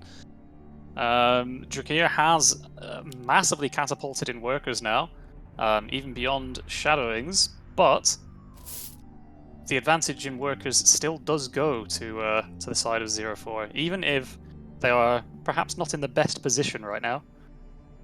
Yeah. And it's interesting that the JWCC has switched over to favouring Drakir and FC Lucy. To any of the uninitiated, the JWCC, of course, stands for the Jules Win Chance Calculator. So he is giving them a slight 1% edge, but important to remember that they were 60% unfavoured only a short couple of waves ago, so they have brought this game back to evensies. We'll have to see now which team is able to pilot the mid to late game section better and close this one out in the first game of the series. It's going to be close. They're gonna... Yeah, okay, so 0-4 do skip here regardless of Shadowing's pitiful value right now, because they both did prep for Wave 14 on 13, recognizing the send wasn't coming, so both players opting to build some archers and an E1 popping out the Doomsday here as well. Yeah, I mean, E1, I think, got some pretty good use out of his Creditor over the last few waves, so we see that now. He has the highest workers in the game, he has the highest value in the game, he has the highest income in the game as well, but Drakir and Lucy, they have some scary Mythium amounts of their own. Drakir does go for some king upgrades. So the waves, the sends must be coming here. And they do. Here we go. We're seeing some Needlers. Needlers. Alright. The send's going to be from Lucy and Shadow. So E1, I mean, he's going to have the most value in the game here. He can get the Phoenix upgraded. Yep, he does. And then just go in for the tank value, I guess. Alright, this E1 I think has the best build here for this wave. Lucy of course does have that Hades, but the rest of her stuff is not phenomenal on 15, and crucially she's receiving quite a large send from Mr. Shadowwings. Quite large. Yeah, it's some quite big sends all around here. Drakir, recognising that Shadow's super low value, and does go for some king upgrades here. Maybe it will save them if they don't leak too much to the king. But these sends are enormous. 860 for Drakir, 760 for Lucy, 860 for Shadow, and 660 for Eidetic as well. Eidetic, though, he's doing really well here. Shadow, of course, leaking 102%. Eidetic, it's not quite enough. He will leak here, but so do Drakir and Lucy. Who's going to win the race? This is going to be super close. we've got ourselves a Fiesta here. We do, but I think Drakir and Lucy probably just die here.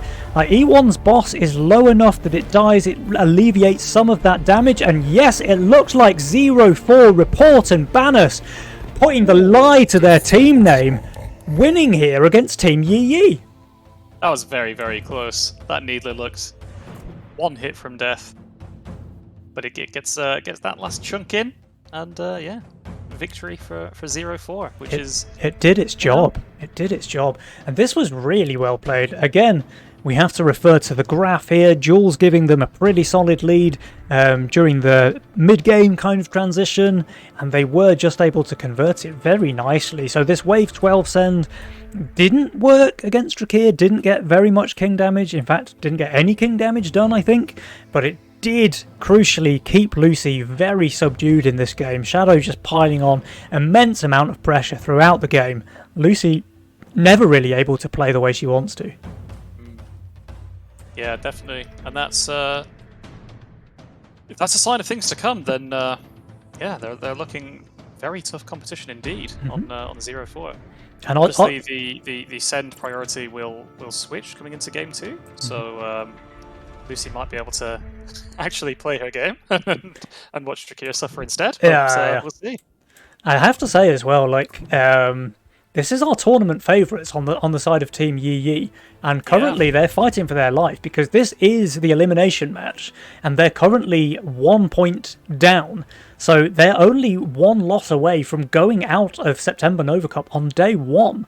They won't even get it to the semi-finals if they lose here. So we'll have to see. Can the 0-4s convert this one now? They do have a 1-0 lead. Can they make it 2-0? I mean, they've got chances now, right? Because it's best of 3. They can afford to lose a game. Drakir and Lucy, they're fighting for their tournament lives already. We'll have to see, man, because this would be a pretty big upset, I think, for the 0-4s to knock out Team Yi Yi here. I think the 0-4s, they only signed up about 2 hours before Nova Cup started, so it was a bit of an off-the-cuff thing. I have to say, they're playing very, very well. Very well. Have you seen them play before in Div 1 together? Mm-hmm. Well, these two? Oh, sorry. I I haven't seen them play before, no. So I think there's a brand new team. They both have played Nova Cups before. I don't think they've played together. I could be wrong. But it was it was a last second thing. They saw each other online. They were like, you know, when you have to ask someone to the prom, it was, hey man, you doing anything later? That's exactly what I'm saying. I mean, that's to their credit. I don't remember seeing them playing together in one of these cups before, and you know, you wouldn't guess that seeing the way they're playing tonight. They're playing very clean Legion, honestly. They're quite well paired, at least, you know, from the small sample size of games we've seen so far. Yeah. And like I say, checking in the how they played in the games that were not shown on stream, they seem to complement each other's playstyles quite well. Yep. All right, guys.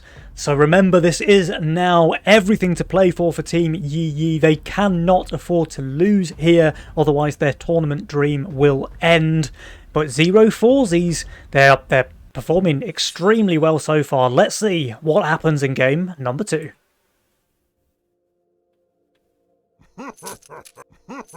So the send order is switched. So Shadow will be sending into to Drakir now.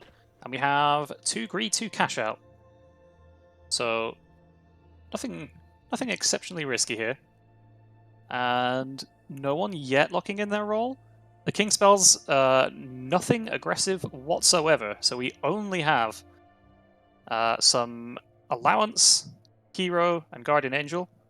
So nothing that's screaming any giga offensive plays around 11 or 12. But you never know. Yeah, there is no offensive spell in the game. It's pure defense only. And that's probably why we don't see any cartel pickups. There's a couple of cash outs, though, which are pretty early game focused as well. And yeah, you're right. So Team Yi Yi did opt to swap around the send order. Lucy has had enough of getting starved by a tryhard. So now it is Drakir's turn to suffer the wrath of Shadowwings. It is. And he has got the Atom Casket, which I know is he's had a lot of experience with. He does like that opener. Shadow also with a casket, which I would assume he's had plenty of play time with, considering that's his favourite monument. Ooh. Alright, there is a snail send here into Lucy. She has the crusher. She's absolutely loving that little snack.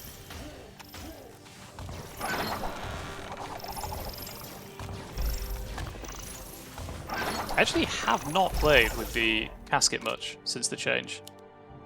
So I have no idea how its strong and weak waves have changed, if at all, or what its thresholds are like. Now. I think it's still a very strong opener. I think it is an overall nerf compared to where it was last patch, but last patch it was like incredibly strong, so it was warranted. It's not massively different. It's still a very strong unit. It's just slightly less insane, I think. Yeah. Okay, Shadow is sending the buffed lizard. Whoa. 30 HP. Well, I mean, it may just get through. There is only a casket and some atoms here. So, I mean, it's 190 value on 2, though, so... Yeah. Should be fine. I mean, how is the casket ever going to get through that 30 HP on the lizard, though? Okay. Coping hard. It's super fine. Shadow, less fine, though. I guess this is like new casket diff, because it leaked everything on literally 2 HP. That's a bit of a rough one. Is that the same outcome if that chained fist is a square down? Probably. You need it to take some aggro, and obviously if he'd added like one more fist, he would have full held. But yeah. Yeah, unfortunate. Well, not like there's any king damage or anything in the game from that. It's just very... Painful nonetheless, though. That's a lot of gold lost from Shadow, a lot of gold gained for Drakir and Lucy. And yeah, given that they're fighting for their tournament lives here, they're pretty happy with the way that this game number 2 has started, I think. They can already sniff game 3, I think. Well, they may want it to go on a little bit longer before they get into another game where Lucy's being starved. She's thinking, let's take this one late. Alright, Drakir releases the double turtles here, but Eidetic, he has 400 value on wave 4. I think he should be doing just fine. And Shadowwings, meanwhile, he adds the Serpent. He doesn't want to go for another home run, unfortunately.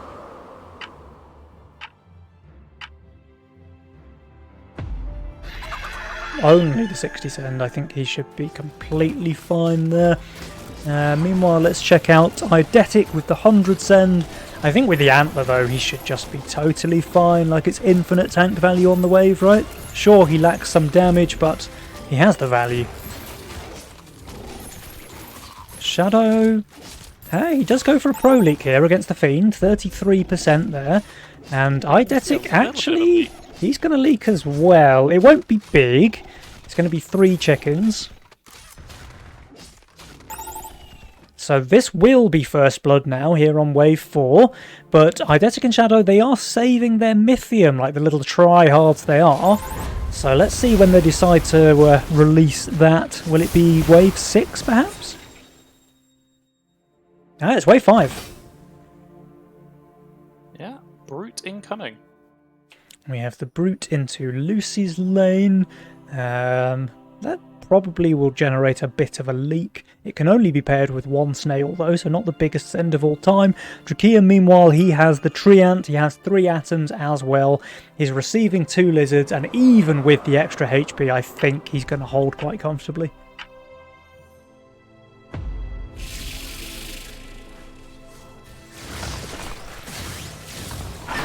Yeah, the Treant is just such a nice drop on wave 5. Obviously, the first wave you place it, it has that 20% damage and damage reduction.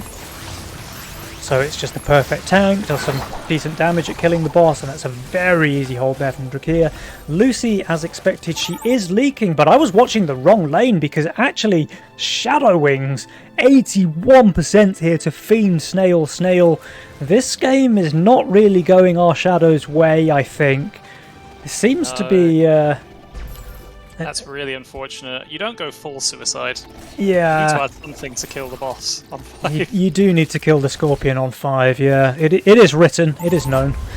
But yeah, this game kind of feels a little bit rough for Shadow so far, especially given how well he played in the previous game. We'll have to see if he's able to pull this one back. Seeing another brute from E1 here, I feel like that's a little bit cope. I mean, if anything, maybe with a lizard, or he's not going to get a lizard with this. It's going to be a snail. It could maybe get a tiny leak out of Lucy. I mean, she has the 2 infiltrators. She's even boosted 1. She's just giving more money away to Lucy and giving her the game that she wants to play. Yeah. And he's ruining his own income by doing this as well. He's not going to get quite as enabled sending these back-to-back brutes as we saw in game 1. And I don't know, like, Shadow, is he holding here, or is this going to be another league? He does have the perfect aggro, actually, so I think that's going to be enough for him to hold. Yeah, and Lucy, meanwhile, yeah, she gets the Brute's End here, and I think she's going to hold it. Daphne maybe leaks a very low HP Brute. It's close, it's close. Daphne's got it. Yeah. And yeah, Lucy, 12 workers now. She really is having the game of her life. Yeah, this is, you know, letting Lucy play the game she wants to play like this is obviously very risky. Yeah. He has learned his lesson and not sent a brute now, but Drakir is holding on to quite some Mythium there for E1. Oh, and he I guess really it's going is. to be coming on. I think that's going to be an Ogre on the 8th wave. Yeah. But Lucy should be able to cover, honestly, because Eidetic just has no... sorry. I got mixed up. Ignore. Move on. We have good builds for Wave 8 on Helvetic and Shadowwings, but the send coming into E1 is so big. It's going to be Ogre plus an amount of snails. An amount of snails. And what is E1's answer? He has 220 gold. Maybe like a Halo? No, he's just maxing out those veterans. I don't know. Like, tank value, sure. But the Ogre's just going to destroy you, man. Yeah, and I think the gold on the boost for these veterans is going to be kind of wasted going into the Ogre. Shadow should be able to hold here. So let's just keep eyes, I think, on Eidetic's lane, how well he does here. The boosted veteran is just kind of wasted because, of course, it's never going to get through that Ogre. And, in fact, the Ogre even goes straight onto the melee unit. So, best case scenario would have been fighting it with the veteran, but... I actually think this may have been better, going over onto the Nightmare and meanwhile, wasting a few hits there. We have a definite Waldo here, by the way. No. This was a full income send, and Shadow leaks 52%. He actually leaks more than Eidetic does against the Ogre here. This is a rough very one. Unfortunate. Yeah. And there's some real resend danger here as well with the amount of workers Lucy has. And Yep. Shadow's build looking as poor as it does on 9. But they opt to save. Oh no, Lucy, Oh, no, she does go keep for missing the... them. Oh, but the Cannoneer, though, isn't that just going to get giga snacked by the Serpents? Yeah, it does look that way. I guess she's just some- obviously not planning for a leak. She just wants the income. Yeah, which is reasonable. She's she's in such a lead here. I'm sure she's happy to just extend that further. I think a couple of friends could have been quite dangerous here, but she's more than happy to just keep this going and keep the lead rolling away.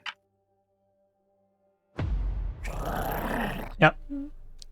And I mean, this does at least relieve some of the pressure off Shadow, so maybe he can use this to stop the bleeding, which will be pretty clutch. But they need to do something special to try and get back in this game, right? And the answer that they are going for is Big Send on 10. Shadow releases the Mole, but Lucy, I mean, she already has 2 Daphnes on the field. So yeah, Eidetic is just going for the income send. That's totally understandable. Shadow does full hold here, the Cannoneer, so that's good for him. But they really need some damage done here. It's a shame that, I mean, Lucy's on a 50 gold shutdown here on wave 10. Nicked here. This is... man, this is rough. 50 gold shutdowns on wave 10 is pretty unheard of, honestly. Like, it just goes to show how crazy this game has been so far. Yeah, and she's not being, you know, propelled by cartel or anything that might induce some fake value pre-10. She's just in a purely commanding lead. Yep. Now let's have a look. 2 items here. Drakir is receiving a big send. The mole is surviving, so that should be a decent leak for Drakir, I think. Yeah, his front line's crumbling. Lucy, of course, is holding the income send. But Drakir, I mean, at least that's a pretty healthy leak on Drakir. The problem is the Mythium. We have 280 on Drakir, 220 on Lucy. I don't know if they want to go for 11. They can pretty much play this one as they want now. They could just go for like an absolute killer blow on 12. Yeah, and E1's feeling the pressure. Oh, they go here. They Set go his here. income. Okay, Alright. well, you read it right. So we have the Ghost Knight here from FC Lucy. Clap, clap, clap, clap, clap. And that is wandering into Shadowwing's lane. I think if he can raise his split, he might do okay. He does raise the split. He has very good tanks here. The Royal Guard, of course, probably the best tank on wave 11. And the Lord of Death, obviously very strong damage here as well. Let's have a look at E1. He is placing down the Hero Antler Gate combo, so he's got some value. But still, the sends are pretty big. Now, let's see. I think they might do okay here, honestly. They both have very high value with that allowance and the hero pickup. Shadowwings is chewing on the left side of the wave. Now the Lord of Death one-shotting the mole as well. But he's never going to kill the Ghost Knight, right? No, he can't kill the Ghost Knight. And he's just stuck on that now, so that's about all the wave he's going to kill. Oh, meanwhile... Oh, no! Eidetic leaking 114%. Now it's his turn to Waldo. And 80% for Shadow. These guys are going to lose some serious King HP here on wave 11. Meanwhile, they're also significantly behind in Workers. And I feel like we're going to have a game number 3 on our hands, ladies and gents. I wouldn't want to call the game too early, but this one looks pretty rough. Yeah, they're going to need a miracle to turn this one around.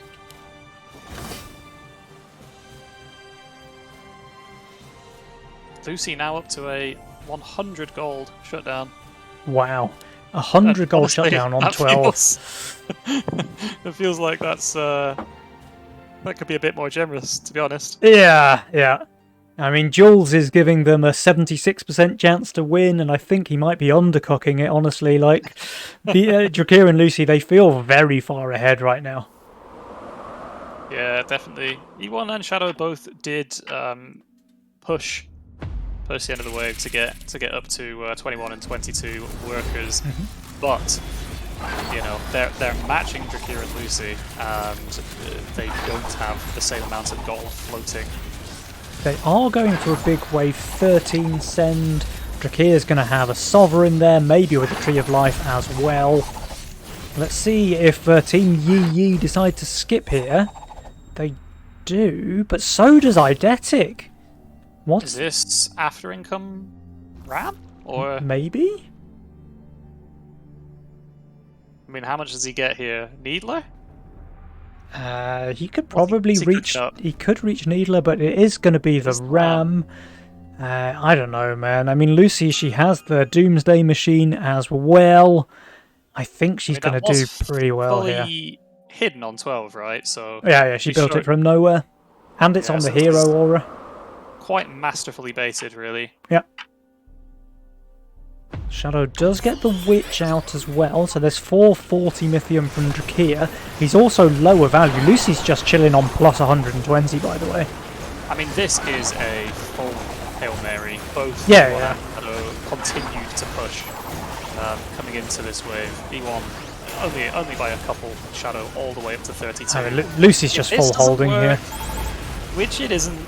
Yeah, it's looking a bit rough. This is just pretty much guaranteed game over now. Sure, they get the 25 gold shot down there from Drakir, but it is just too little, too late.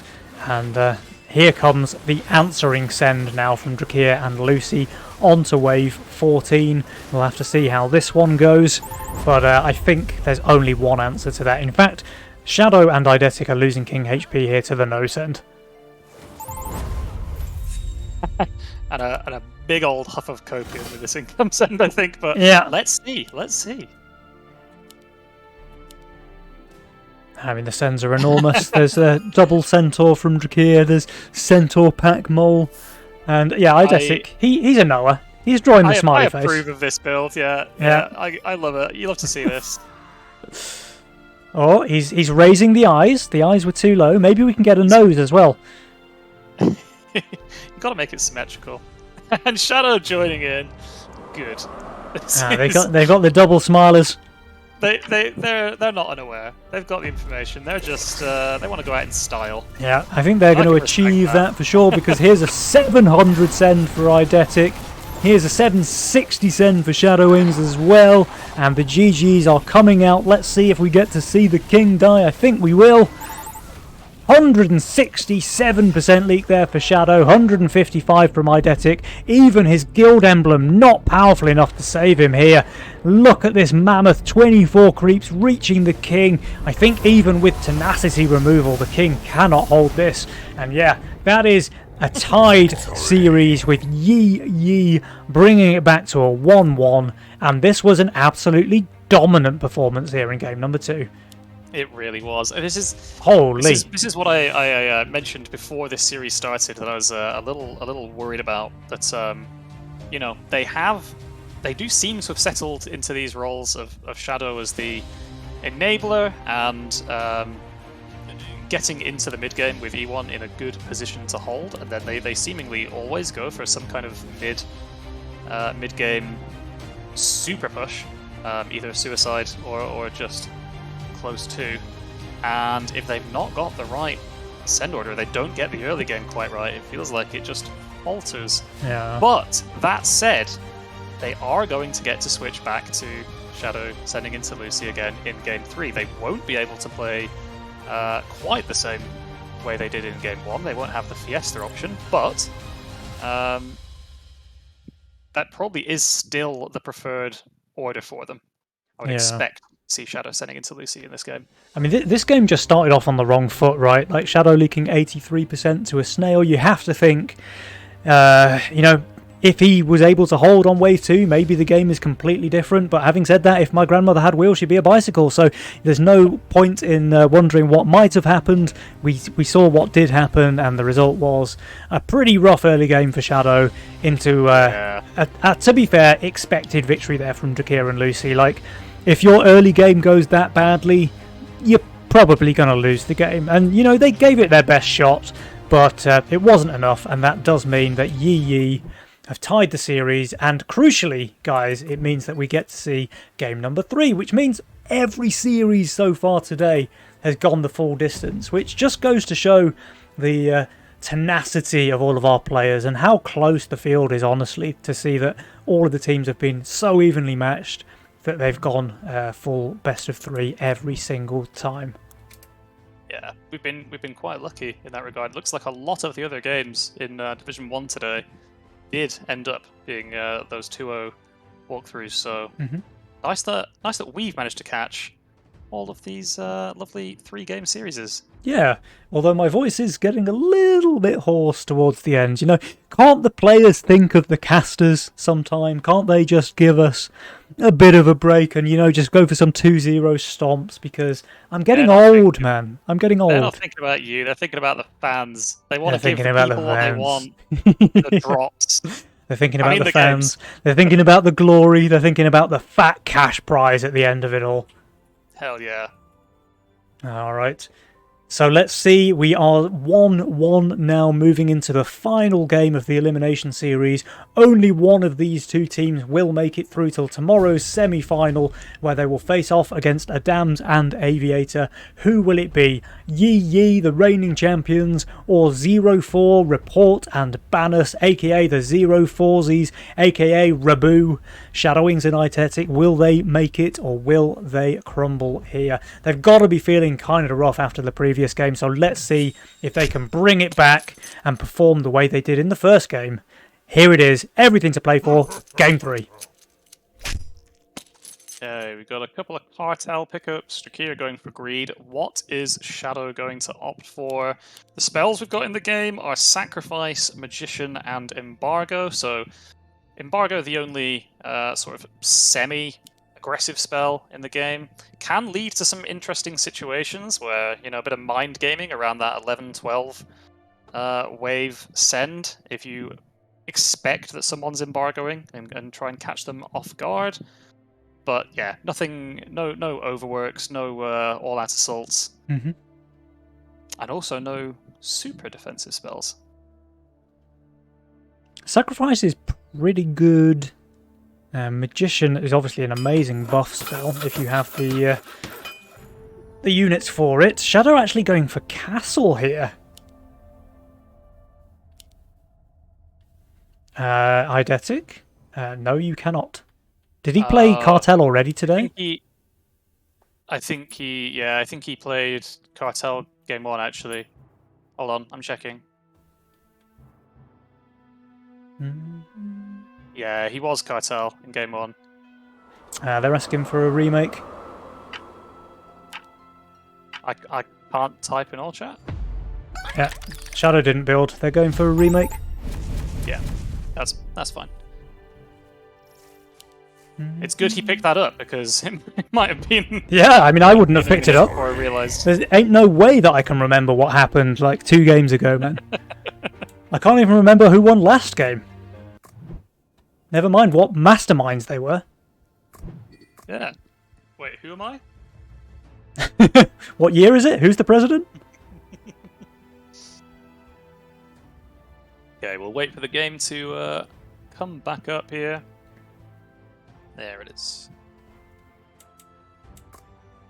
I don't see it. Now I see it. Now I see it. I'm a seer. Brain lag. Alright. So a quick remake here. We are back in the lobby already. Let's get this one rolling. A bit unfortunate because obviously the players are picking their roles, they're looking at the spells and all of that good stuff. But thankfully it was caught pre-wave 1. Eidetic fessing up to his mistake, and we do get a rapid remake now.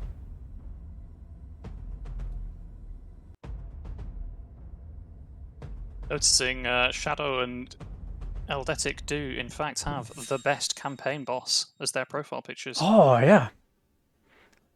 Very, very nice. Very solid pick there. Although not golden. Not golden. I think you'll find the correct way is to have the golden card there. Playstyle's not modelled very well after the real Pennywise either, really, is it? It looks pretty similar to me. Pretty... Really?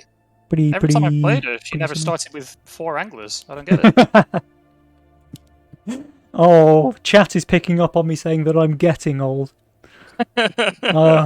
Alright, chat, you've got me. I've been old. I've been old, chat. I've been old and I'm coming out the other side. Alright, we still have the castle pickup there from Shadow, still into the cartel from Lucy. We have E1 on Chaos though, so very unethical there to pick Chaos at any stage, regardless of whether it's game 3 or not. And we've got a Gate Guard opener from Drakir, Flower from Lucy, with the atoms as well. That's a very solid early game roll from her. Expect her to just go to the moon, by the way, if she gets her way here. She's very aggressive in general with Flower openers, and with Cartel, especially while receiving from Castle, I think she can just make this game her own.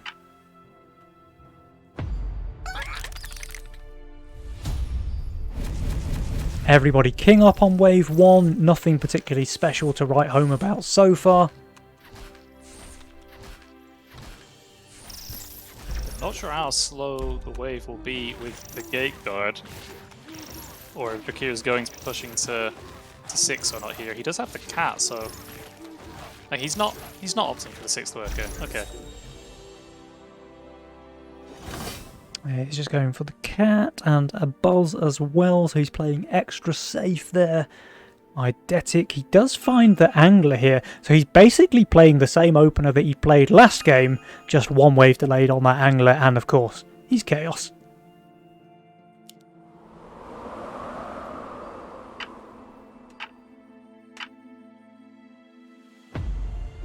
Alright, there is another king up here. Oh, that is bold, by the way, Shadow Wings. You're playing castle, you're low workers, and you're kinging up against FC Lucy's flower on 2. This is the freest 7 workers of her life. I mean, if I didn't know better, I would say that's king up into Giga save. I don't know why else you would king up in that position, but yeah, it's he has got the mask on Shadow with that Pota, a combo that everyone loves to Nice luck, to see, nice luck. but not play against. He's not showing it either, so he is going to try and get that full send from Drakir on 4, where he's going to place down the Maiden and a mask in the split, and he should just be completely fine. Drakir gets his 60 send here. He did go for the consort upgrade, and the lizard is just perfectly sniping out that Mecha Martyr. This is good aggro if you're Eidetic. I think it's less good if you're Drakir though. The lizard, I guess, will get the last hit on the consort? Actually, I mean, I take it back. He's just doing perfectly well. Sniping the lizard, Death Rattle making it through the 30 HP, leaking 2 creeps, 11%. Drakir 7 workers, Lucy 7 workers. E1 though, he's got 8.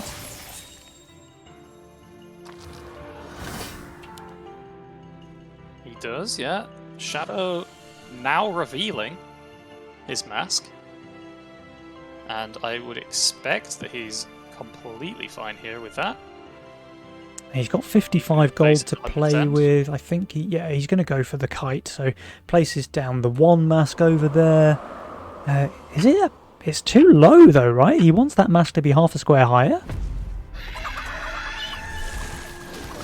Alright, let's see. I mean, he's got the value. He's got Priestess mask. I think he should be just fine regardless. Let's have a look. Priestess is healing herself. She is able to outlive the wave. That's a very easy hold there for Shadow. Eidetic. I mean, he is leaking against the 2 snails, 50%. But remember, he had 8 workers. He was in a sizable lead, but Drakir and Lucy, they've caught up now. 8 workers apiece.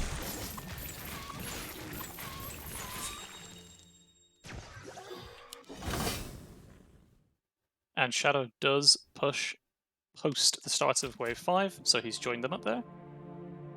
Of course, you're perfectly safe in this position with Pota Mask, and as long as you get that Hellraiser on 6, with a little add to bring some of the wave over to the right, you're completely fine there as well. Alright, there's a Fiend resend here into Drakir, which is just food for his gate guards. I think he's going to easily hold this and be able to push another 1, maybe even 2 workers and just drop another gate guard. The Ashton tech.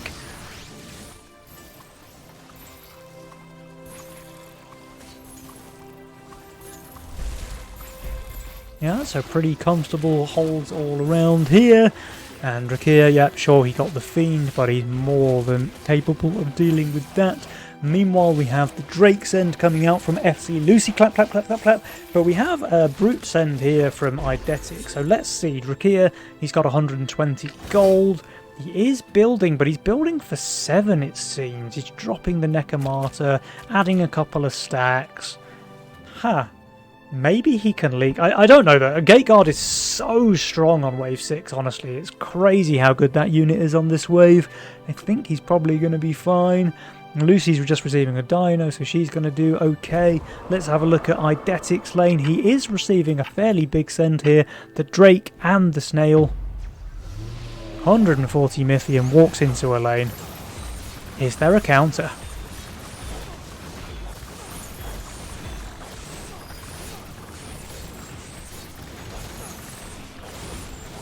Looks like we're going to have a bit of leaky action here for Eidetic.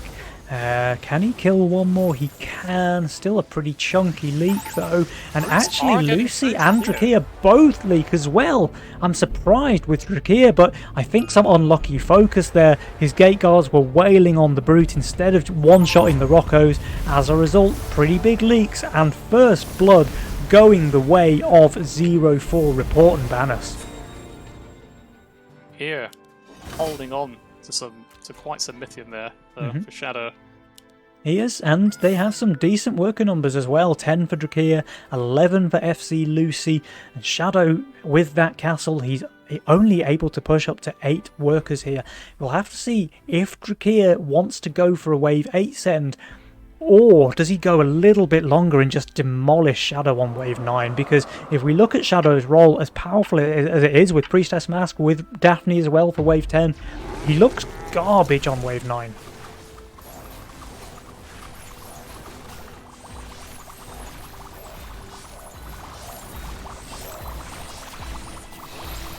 Do they think they can risk not sending here though? It looks like Drakir is gonna go ahead and send. He's got the Mimic and the Brute coming out on 8. That's a pretty big send. But Shadow, honestly, this is a bit of a reprieve for him. Sure, he's going to leak to this, but he would have just leaked 5 billion% on wave 9. That's a lot of percent. Yeah, I've run the numbers. I'm pretty sure it's accurate. I believe you. I believe you. Yeah, for sure. Now, Eidetic does get his Kingpin out here. It's not the most impressive Kingpin at all time there with 63 stacks, but it's not too shabby, and it should be enough to guarantee the hold in his lane and maybe provide some much needed cover in the mid. Shadow, I was going to say, I nearly thought he was going to shift some gold there, maybe looking for the Azeria on 9, but he does correctly read the send here, builds his Royal Guard. And the Azeria, can you heal? Can you heal? She does, but she doesn't kill the Brute. This will be a chunky leak here for the wings. Eidetic, though, with that Kingpin, he's easily holding 75% for Shadow and 24 gold on Drakir's Mimic. That's some nice luck right there. That's really unfortunate. The Brute stayed on that Poter and never got focused before the 4 or 5 wave creeps behind it. Yeah, right. Just managed to pick that Poter apart before it could start to turn its attention to the rest of the wave. And Eidetic, he even gets this last hit here. That's interesting. That's a lot of gold there. 28 gold on Drakir's Mimic here, wave 8, so he's very happy with that. And Shadow, he actually hasn't pushed a single worker. He's still on 8 workers here, wave 9. I mean, Castle Power Spike is kicking in, Trust. He's actually going for an Eggy here. An egg? Any, eggies? Any eggies? Huh. I mean, maybe trying to force a wave 10 send where they feel strong? But I just don't know that it's worth staying on 8 workers. Meanwhile, FC Lucy, she has 17. 17! Does this Poter survive?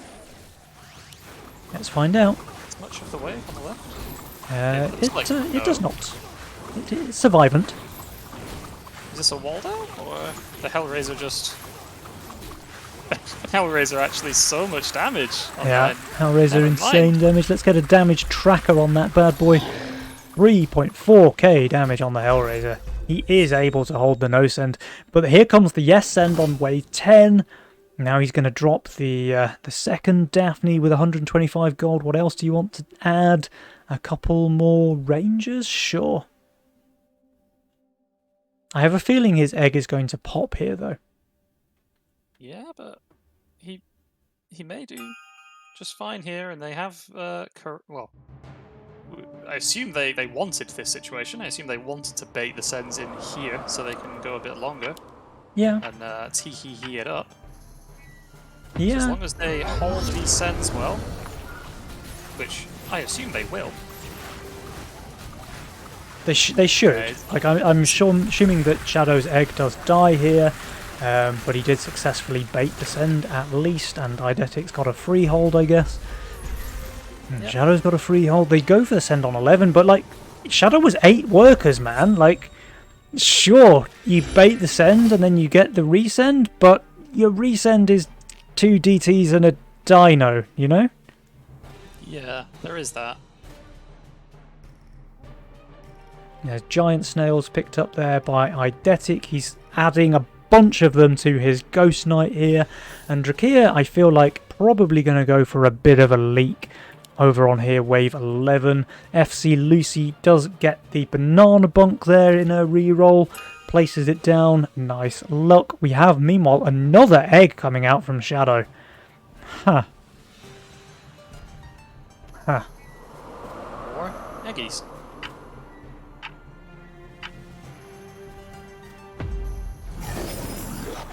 Alright, we'll have to see if the Pota survives, because if that dies, this may very well be a bit of an Adamas egg. And she dies. Let's find out. Meanwhile, 400 Mythium from Drakir, who picked up the taxed allowance here. He does just now kill the Ghost Knight, but it's really done its job already. And he's basically killing nothing of the wave. This is a 96% leak for Drakir, and FC Lucy, clap, clap, clap, clap, clap. She leaks 2 creeps there to the income send from Shadow. Wow. But now she has 21 workers. And a decent chunk of change in the Mythium bank as well. We've got 200 for Drakir, we've got 270 for Lucy. Shadow, of course, has none, because he's only now managed to reach 11 workers. Eidetic's doing better, but... Alright, let's have a look now. When do Drakir and Lucy want to send?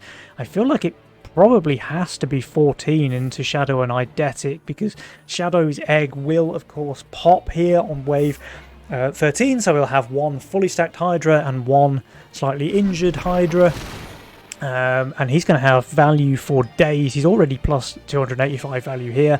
That's only going to grow next wave. But they both look pretty weak on 14, honestly. There's so much natural armor in Shadow's lane. There's Gates and Zeus for Eidetic. So I feel like wave 14 is just perfect. But Eidetic skillfully rolling the Millennium here on 12. The perfect unit, literally, because it's amazing on 13 and it's even better on 14. So that is just really, really skillful chaos rolling here, granting him the perfect unit for the wave. He earned that unit. Now Shadow's egg hatches fully, so he's got infinite value, and he is going to prep the masks, so I guess correctly reading that the send will come 14. And both sides chilling on their Mythium here. Nobody feeling under too much pressure. This one's really close to call, honestly. It could go either way. E1 almost opting not to place the Millennium. Huh. Ah, yeah, he... Oh no, okay. He's gone for the Growl and the Millennium. He was initially upgrading that Hellgate. I'm very curious to see whether Shadow and Eidetic try for a race here, or are they just going to go Income King? I feel like Income King's a really good play for them.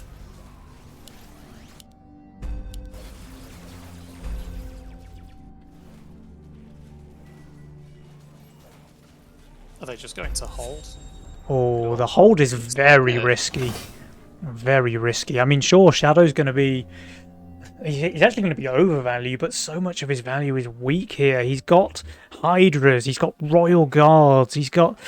His main carry unit is magic damage. I mean, sure, it's also a very solid arcane tank, but we'll have to see, man. I don't know. This is a very risky shift for the side of the 0-4s, even with the Doomsday.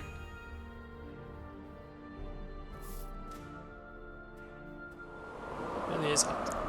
I mean... I feel like Shadow's damage, and with the steeds, the pump behind that Azaria, is looking quite strong. There is only the 2 of them. Does the Azaria tank enough? It does. It's tanking perfectly. So it won't die there. It will deal infinite damage. killing the pack leader as well. Azeria certainly done its job there for Shadow Wings. I mean, he's just going to hold now. Yeah. E1, he's leaking big. That's 128% there for him. But Shadow's not just holding. He's got a billion value left alive in the mid as well. And now these guys can do pretty much whatever they want, which I assume will be a wave 16 send, even though Lucy has flowers. You would hope so. You would hope that he would be holding and covering a bit with his 11 workers. Yeah, with his 11 workers and his 3.2k value on 14, yeah. Yeah. But he did. He did the job. He did what he needed to do. He did. And here's income sending. But yeah, more income sends coming out here, and now they can cringe their way to the bank. They're going to cringe this nice way play by home. Shadow there. Yeah. Tee. Oh, up to the dizzying heights of 20 and 23 workers on 0-4 here now. Mm-hmm. And they are back on top and on fire with 25 Nice. gold shutdowns. On both. Yeah, I mean, remember Lucy was on a 50 gold shutdown on wave 10 in this game. And to go from that position to both Shadow and Eidetic being on fire, wave 15, this is an interesting one. Remember, she was the cartel player. She was. the castle player. So we did see, well, maybe not what you'd exactly expect to see, but a more likely scenario than not with the cartel player being that far ahead of a castle. Sure. She did have double his workers though on like wave 9 did. or so. You know? Oh, Shadow continuing to push up to 28 here, and the Sens are coming The on dizzying heights. dizzy indeed, Lucy yeah. does still have both Phoenix and Flower in her role, so she really has options here. Let's Glacial see, she Touch goes is for nice on 16 too. the Glacial Touch is really nice. She goes for the second Phoenix and the Death Cap. She has a 4.1k value here. Drakir has about the same value, but they're both so far under. There's minus 1k to recommended for Drakir. There's minus 500 for Lucy. We'll have to see though. Might be a little bit of anti-synergy with the really strong split, the Death Cap. Yeah. Obviously, you don't... I don't know if there's ever an easy way of fixing this when your tank is a Phoenix that you want to be off-tanking. You kind of got a bit of a mix and match of units that don't necessarily go the best together. These sends here are absolutely enormous. There's 1,160 for Drakir. There's 860 for FC Lucy as well. Her Phoenixes are smurf tanking. The Death Cap has done infinite damage. The Doomsday Machine, actually, holy moly, I brought up the damage chart. The Doomsday Machine is giga smurfing here. 17,500 damage on that, but FC Lucy 78% leak, Drakir 140% leak. We may here be seeing, guys, the 0-4s, Team Rabu knocking out the tournament favourites, the Op Dogs, Team Yi Yi. Do they die here? It's going to be close. It's so close. Oh, but they're going to survive. They're surviving. They have 5% HP left on that King, but they are still in the game. They're still in the game, and according to the Julesometer, they still have a 35% chance of winning. Yeah. So we'll see how they go about achieving that. And now it looks like they're going for a bit of OBS play. But they're already so undervalued. Like E1, Shadow, they both have a considerable worker lead. They don't. Honestly, this is my all-time favorite late game role with the Steeds on the Azaria. Sorry, the Chieftains on the Azaria and the Steeds the Pumper full of mana. Oh, what a roll. It's a spicy one for sure. And even with like the Daphnes and stuff, right? So if this game does go to, say, wave 20, I think he just obliterates that boss. But Eidetic, he looks very strong on 20 as well. I wonder if teams are going to play for a 19 send. It looks like the answer is yes. I think probably we'll see. Be forced there, right? I think we'll probably see both teams sending on 19. Yeah. Everyone's so low value. Eidetic does very skillfully roll the banana bunk here on wave 18, knowing that the game is going to come down to a wave 19 play. He, of course, rolls the best possible unit for that. That's how you play Chaos, guys. Pay attention. Oh, but the king upgrades here, that might be the difference maker. Honestly, just taking that little bit of pressure off of Drakir and Lucy, that might be enough for them to win the race. Don't worry, guys. You do not need to pay attention. If you play Chaos in your games, this is how you'll roll. Guaranteed. Don't worry about it. Alright, here come the Sens. There's Kraken from Drakir, Shaman from Lucy. There's matching Sens, actually, from Shadow and Eidetic. Everything now coming down to this Wave 19 Send. Team 04, they do have a big King HP lead. The values are going to be very close, however. Let's have a look. We've got... Even with those king ups there, it looks like the Sens coming out of 04 are still bigger. And, I mean, that's what she said. But Eidetic also rolling the Haven once again, and the Mudman as well, as if his Chaos roll wasn't disgusting enough already. He just says, let's make it a little bit better. Shadow Wings, he's got delay for days there with the Royal Guards and with the Giga buffed Azeria. Strong. I think we might see Team Rabu take this one. We've got 920 Mythium for Drakir, 920 for Lucy, 820 for Shadow, 920 for Eidetic. Let's have a look. Lucy doing very, very well. I don't know that it's going to be enough, though. Her Phoenixes are tanking perfectly. But Eidetic, he's doing phenomenally well. Shadow's just full holding. Drakir, he leaks 120%. Lucy leaks 54%. And yeah, Shadow Wings, I mean... He's not holding, but he is doing the business there, holding long enough. And it looks like the 04s, Report and Banners, they will make it through to tomorrow's semi-finals. The tournament favourites, Team Yi Yi, they are going home on day one. Wow! Wow. Very wow! Nice. Shadow Wings built himself a castle. A big castle, shaped like an Azeria, and it worked out very well for him. Yeah. And in fact, if you look at the team win chance, it basically is... Cartel Castle. You've got Team Yi Yi ahead all through the early game, and you've got the 04s ahead all the way from Wave 12 onwards. And that's honestly crazy. Like, if you go back to Wave 9, Lucy has more than double Shadow Wings workers. More than double. And they're still able to lose this game. In fact, on Wave 10, she has more than double his income as well. Double his workers, double his income, and still... they're able to win this one. Like, of course, she leaks on Wave 11. I think she may have given shutdown there as well. And they lost quite a decent chunk of King HP. And then really it comes down to Shadow Wings just holding this Wave 14. 620 send.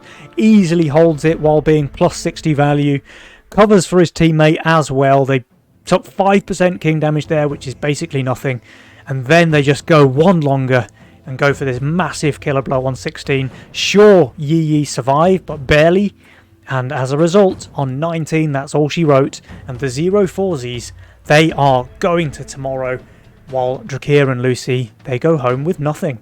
I mean, I did say at the start of the cast, if you remember, those keen-eyed amongst you will remember, I was saying it's time for some fresh blood in the Nova Cup because Drakir and Lucy have been dominating for too long. Well, here it goes, you know. Fresh blood, Shadow and Eidetic, I don't think they've played together before. They come in here, they stomp the tournament favourites. Drakir and Lucy, you know, commiserations, we always love to see you play. But it is nice to see things being mixed up as well. So, big congratulations to Shadow and Eidetic. Really shaking up the Nova Cup scene here today with their gameplay. Congratulations, really well played. Sure. And if this really is the first time they've played tournament games together, I'm very impressed. They've gelled very well as a team. If this is just an off the cuff thing, if they're just looking for a partner last minute, it's an impressive performance they put out. Yeah, for sure. Against two of the most winningest duos in Legion. Yeah, they knocked out X-Crash as well, right? So they took down X-Crash, and now they've taken down Drakir and Lucy. Like, I mean, who's left to stop them? Abracet, I guess, and Adam's an Aviator, I guess. But there's a couple more. There's a couple more. Oh, okay, here, we found the answer. but we're seeing the beginnings of a real anime hero origin arc Yep. right now. Ah, man, I'm looking at the bracket, by the way. So for tomorrow's games, we have 0-4 Report and Banners. They're playing up against the Dams and Aviator for the first semi-final. And in the second semi-final, we'll have the Absolute Beasts playing up against Team Abracete. So that is going to be one heck of a show. But man, that's enough about tomorrow, because today's games were already absolutely phenomenal, you know. We had all 3 series going the distance. They were all 3 best of 3 games. We got to see every single match. Nice Timbersaw picture in the background, by the way. And yeah, like, it just really goes to show how close all of the teams are in terms of their skill, in terms of their gameplay. All of these games went down to the wire. I think there was only 1, maybe 2 that were very one-sided games. The rest of them all seemed extremely close, nail-biting games, and you just absolutely love to see it. Like, the field of play in these Nova Cups is getting tougher and tougher every single month, I feel like. I mean, with an over 3k average ELO across all teams in Division 1, it's stacked. There's some pretty big peewees being swung around here, for sure. For sure. There really is. I've not seen any of them, any Pulverizer Peewees in Nova yet, but I'm holding out hope. Alright guys, but this cast has gone on long enough, I think. There's just time for me to say a massive thank you to my glorious co-caster, Nictia, He is my brother. He did only get the gig because of nepotism, of course, but I think you've done a pretty bang-up job today, mate, so thank you for that. It's been a massive pleasure, and I've enjoyed the cast a lot. It's been brilliant for me having my brother on the cast, so thank you for joining. Thanks for having me. It's fun. It's been fun. I was about to say, as always, this is the second time, but, you know. You'll have to let us know, man. Are you cooking up anything special? Is there any more meme songs on the way? Oh, there's always something in the oven. Oh, he's nothing, cooking. Nothing ready just yet. Ladies and gentlemen, let him cook. We'll be certainly looking forward to the next Nictia banger. I know the last ones have all been absolutely incredible. But yeah, and of course, as always, guys, a big thank you to everyone behind the scenes, all of our tournament organisers for the work they put in to make this thing happen, all of the staff at AA Games for putting together the game we love, for sponsoring the tournaments. They really have created a brilliant scene here, so massive shout out to all of those guys, and of course to Jules for being a constant source of inspiration for memes. You know, he's a good sport.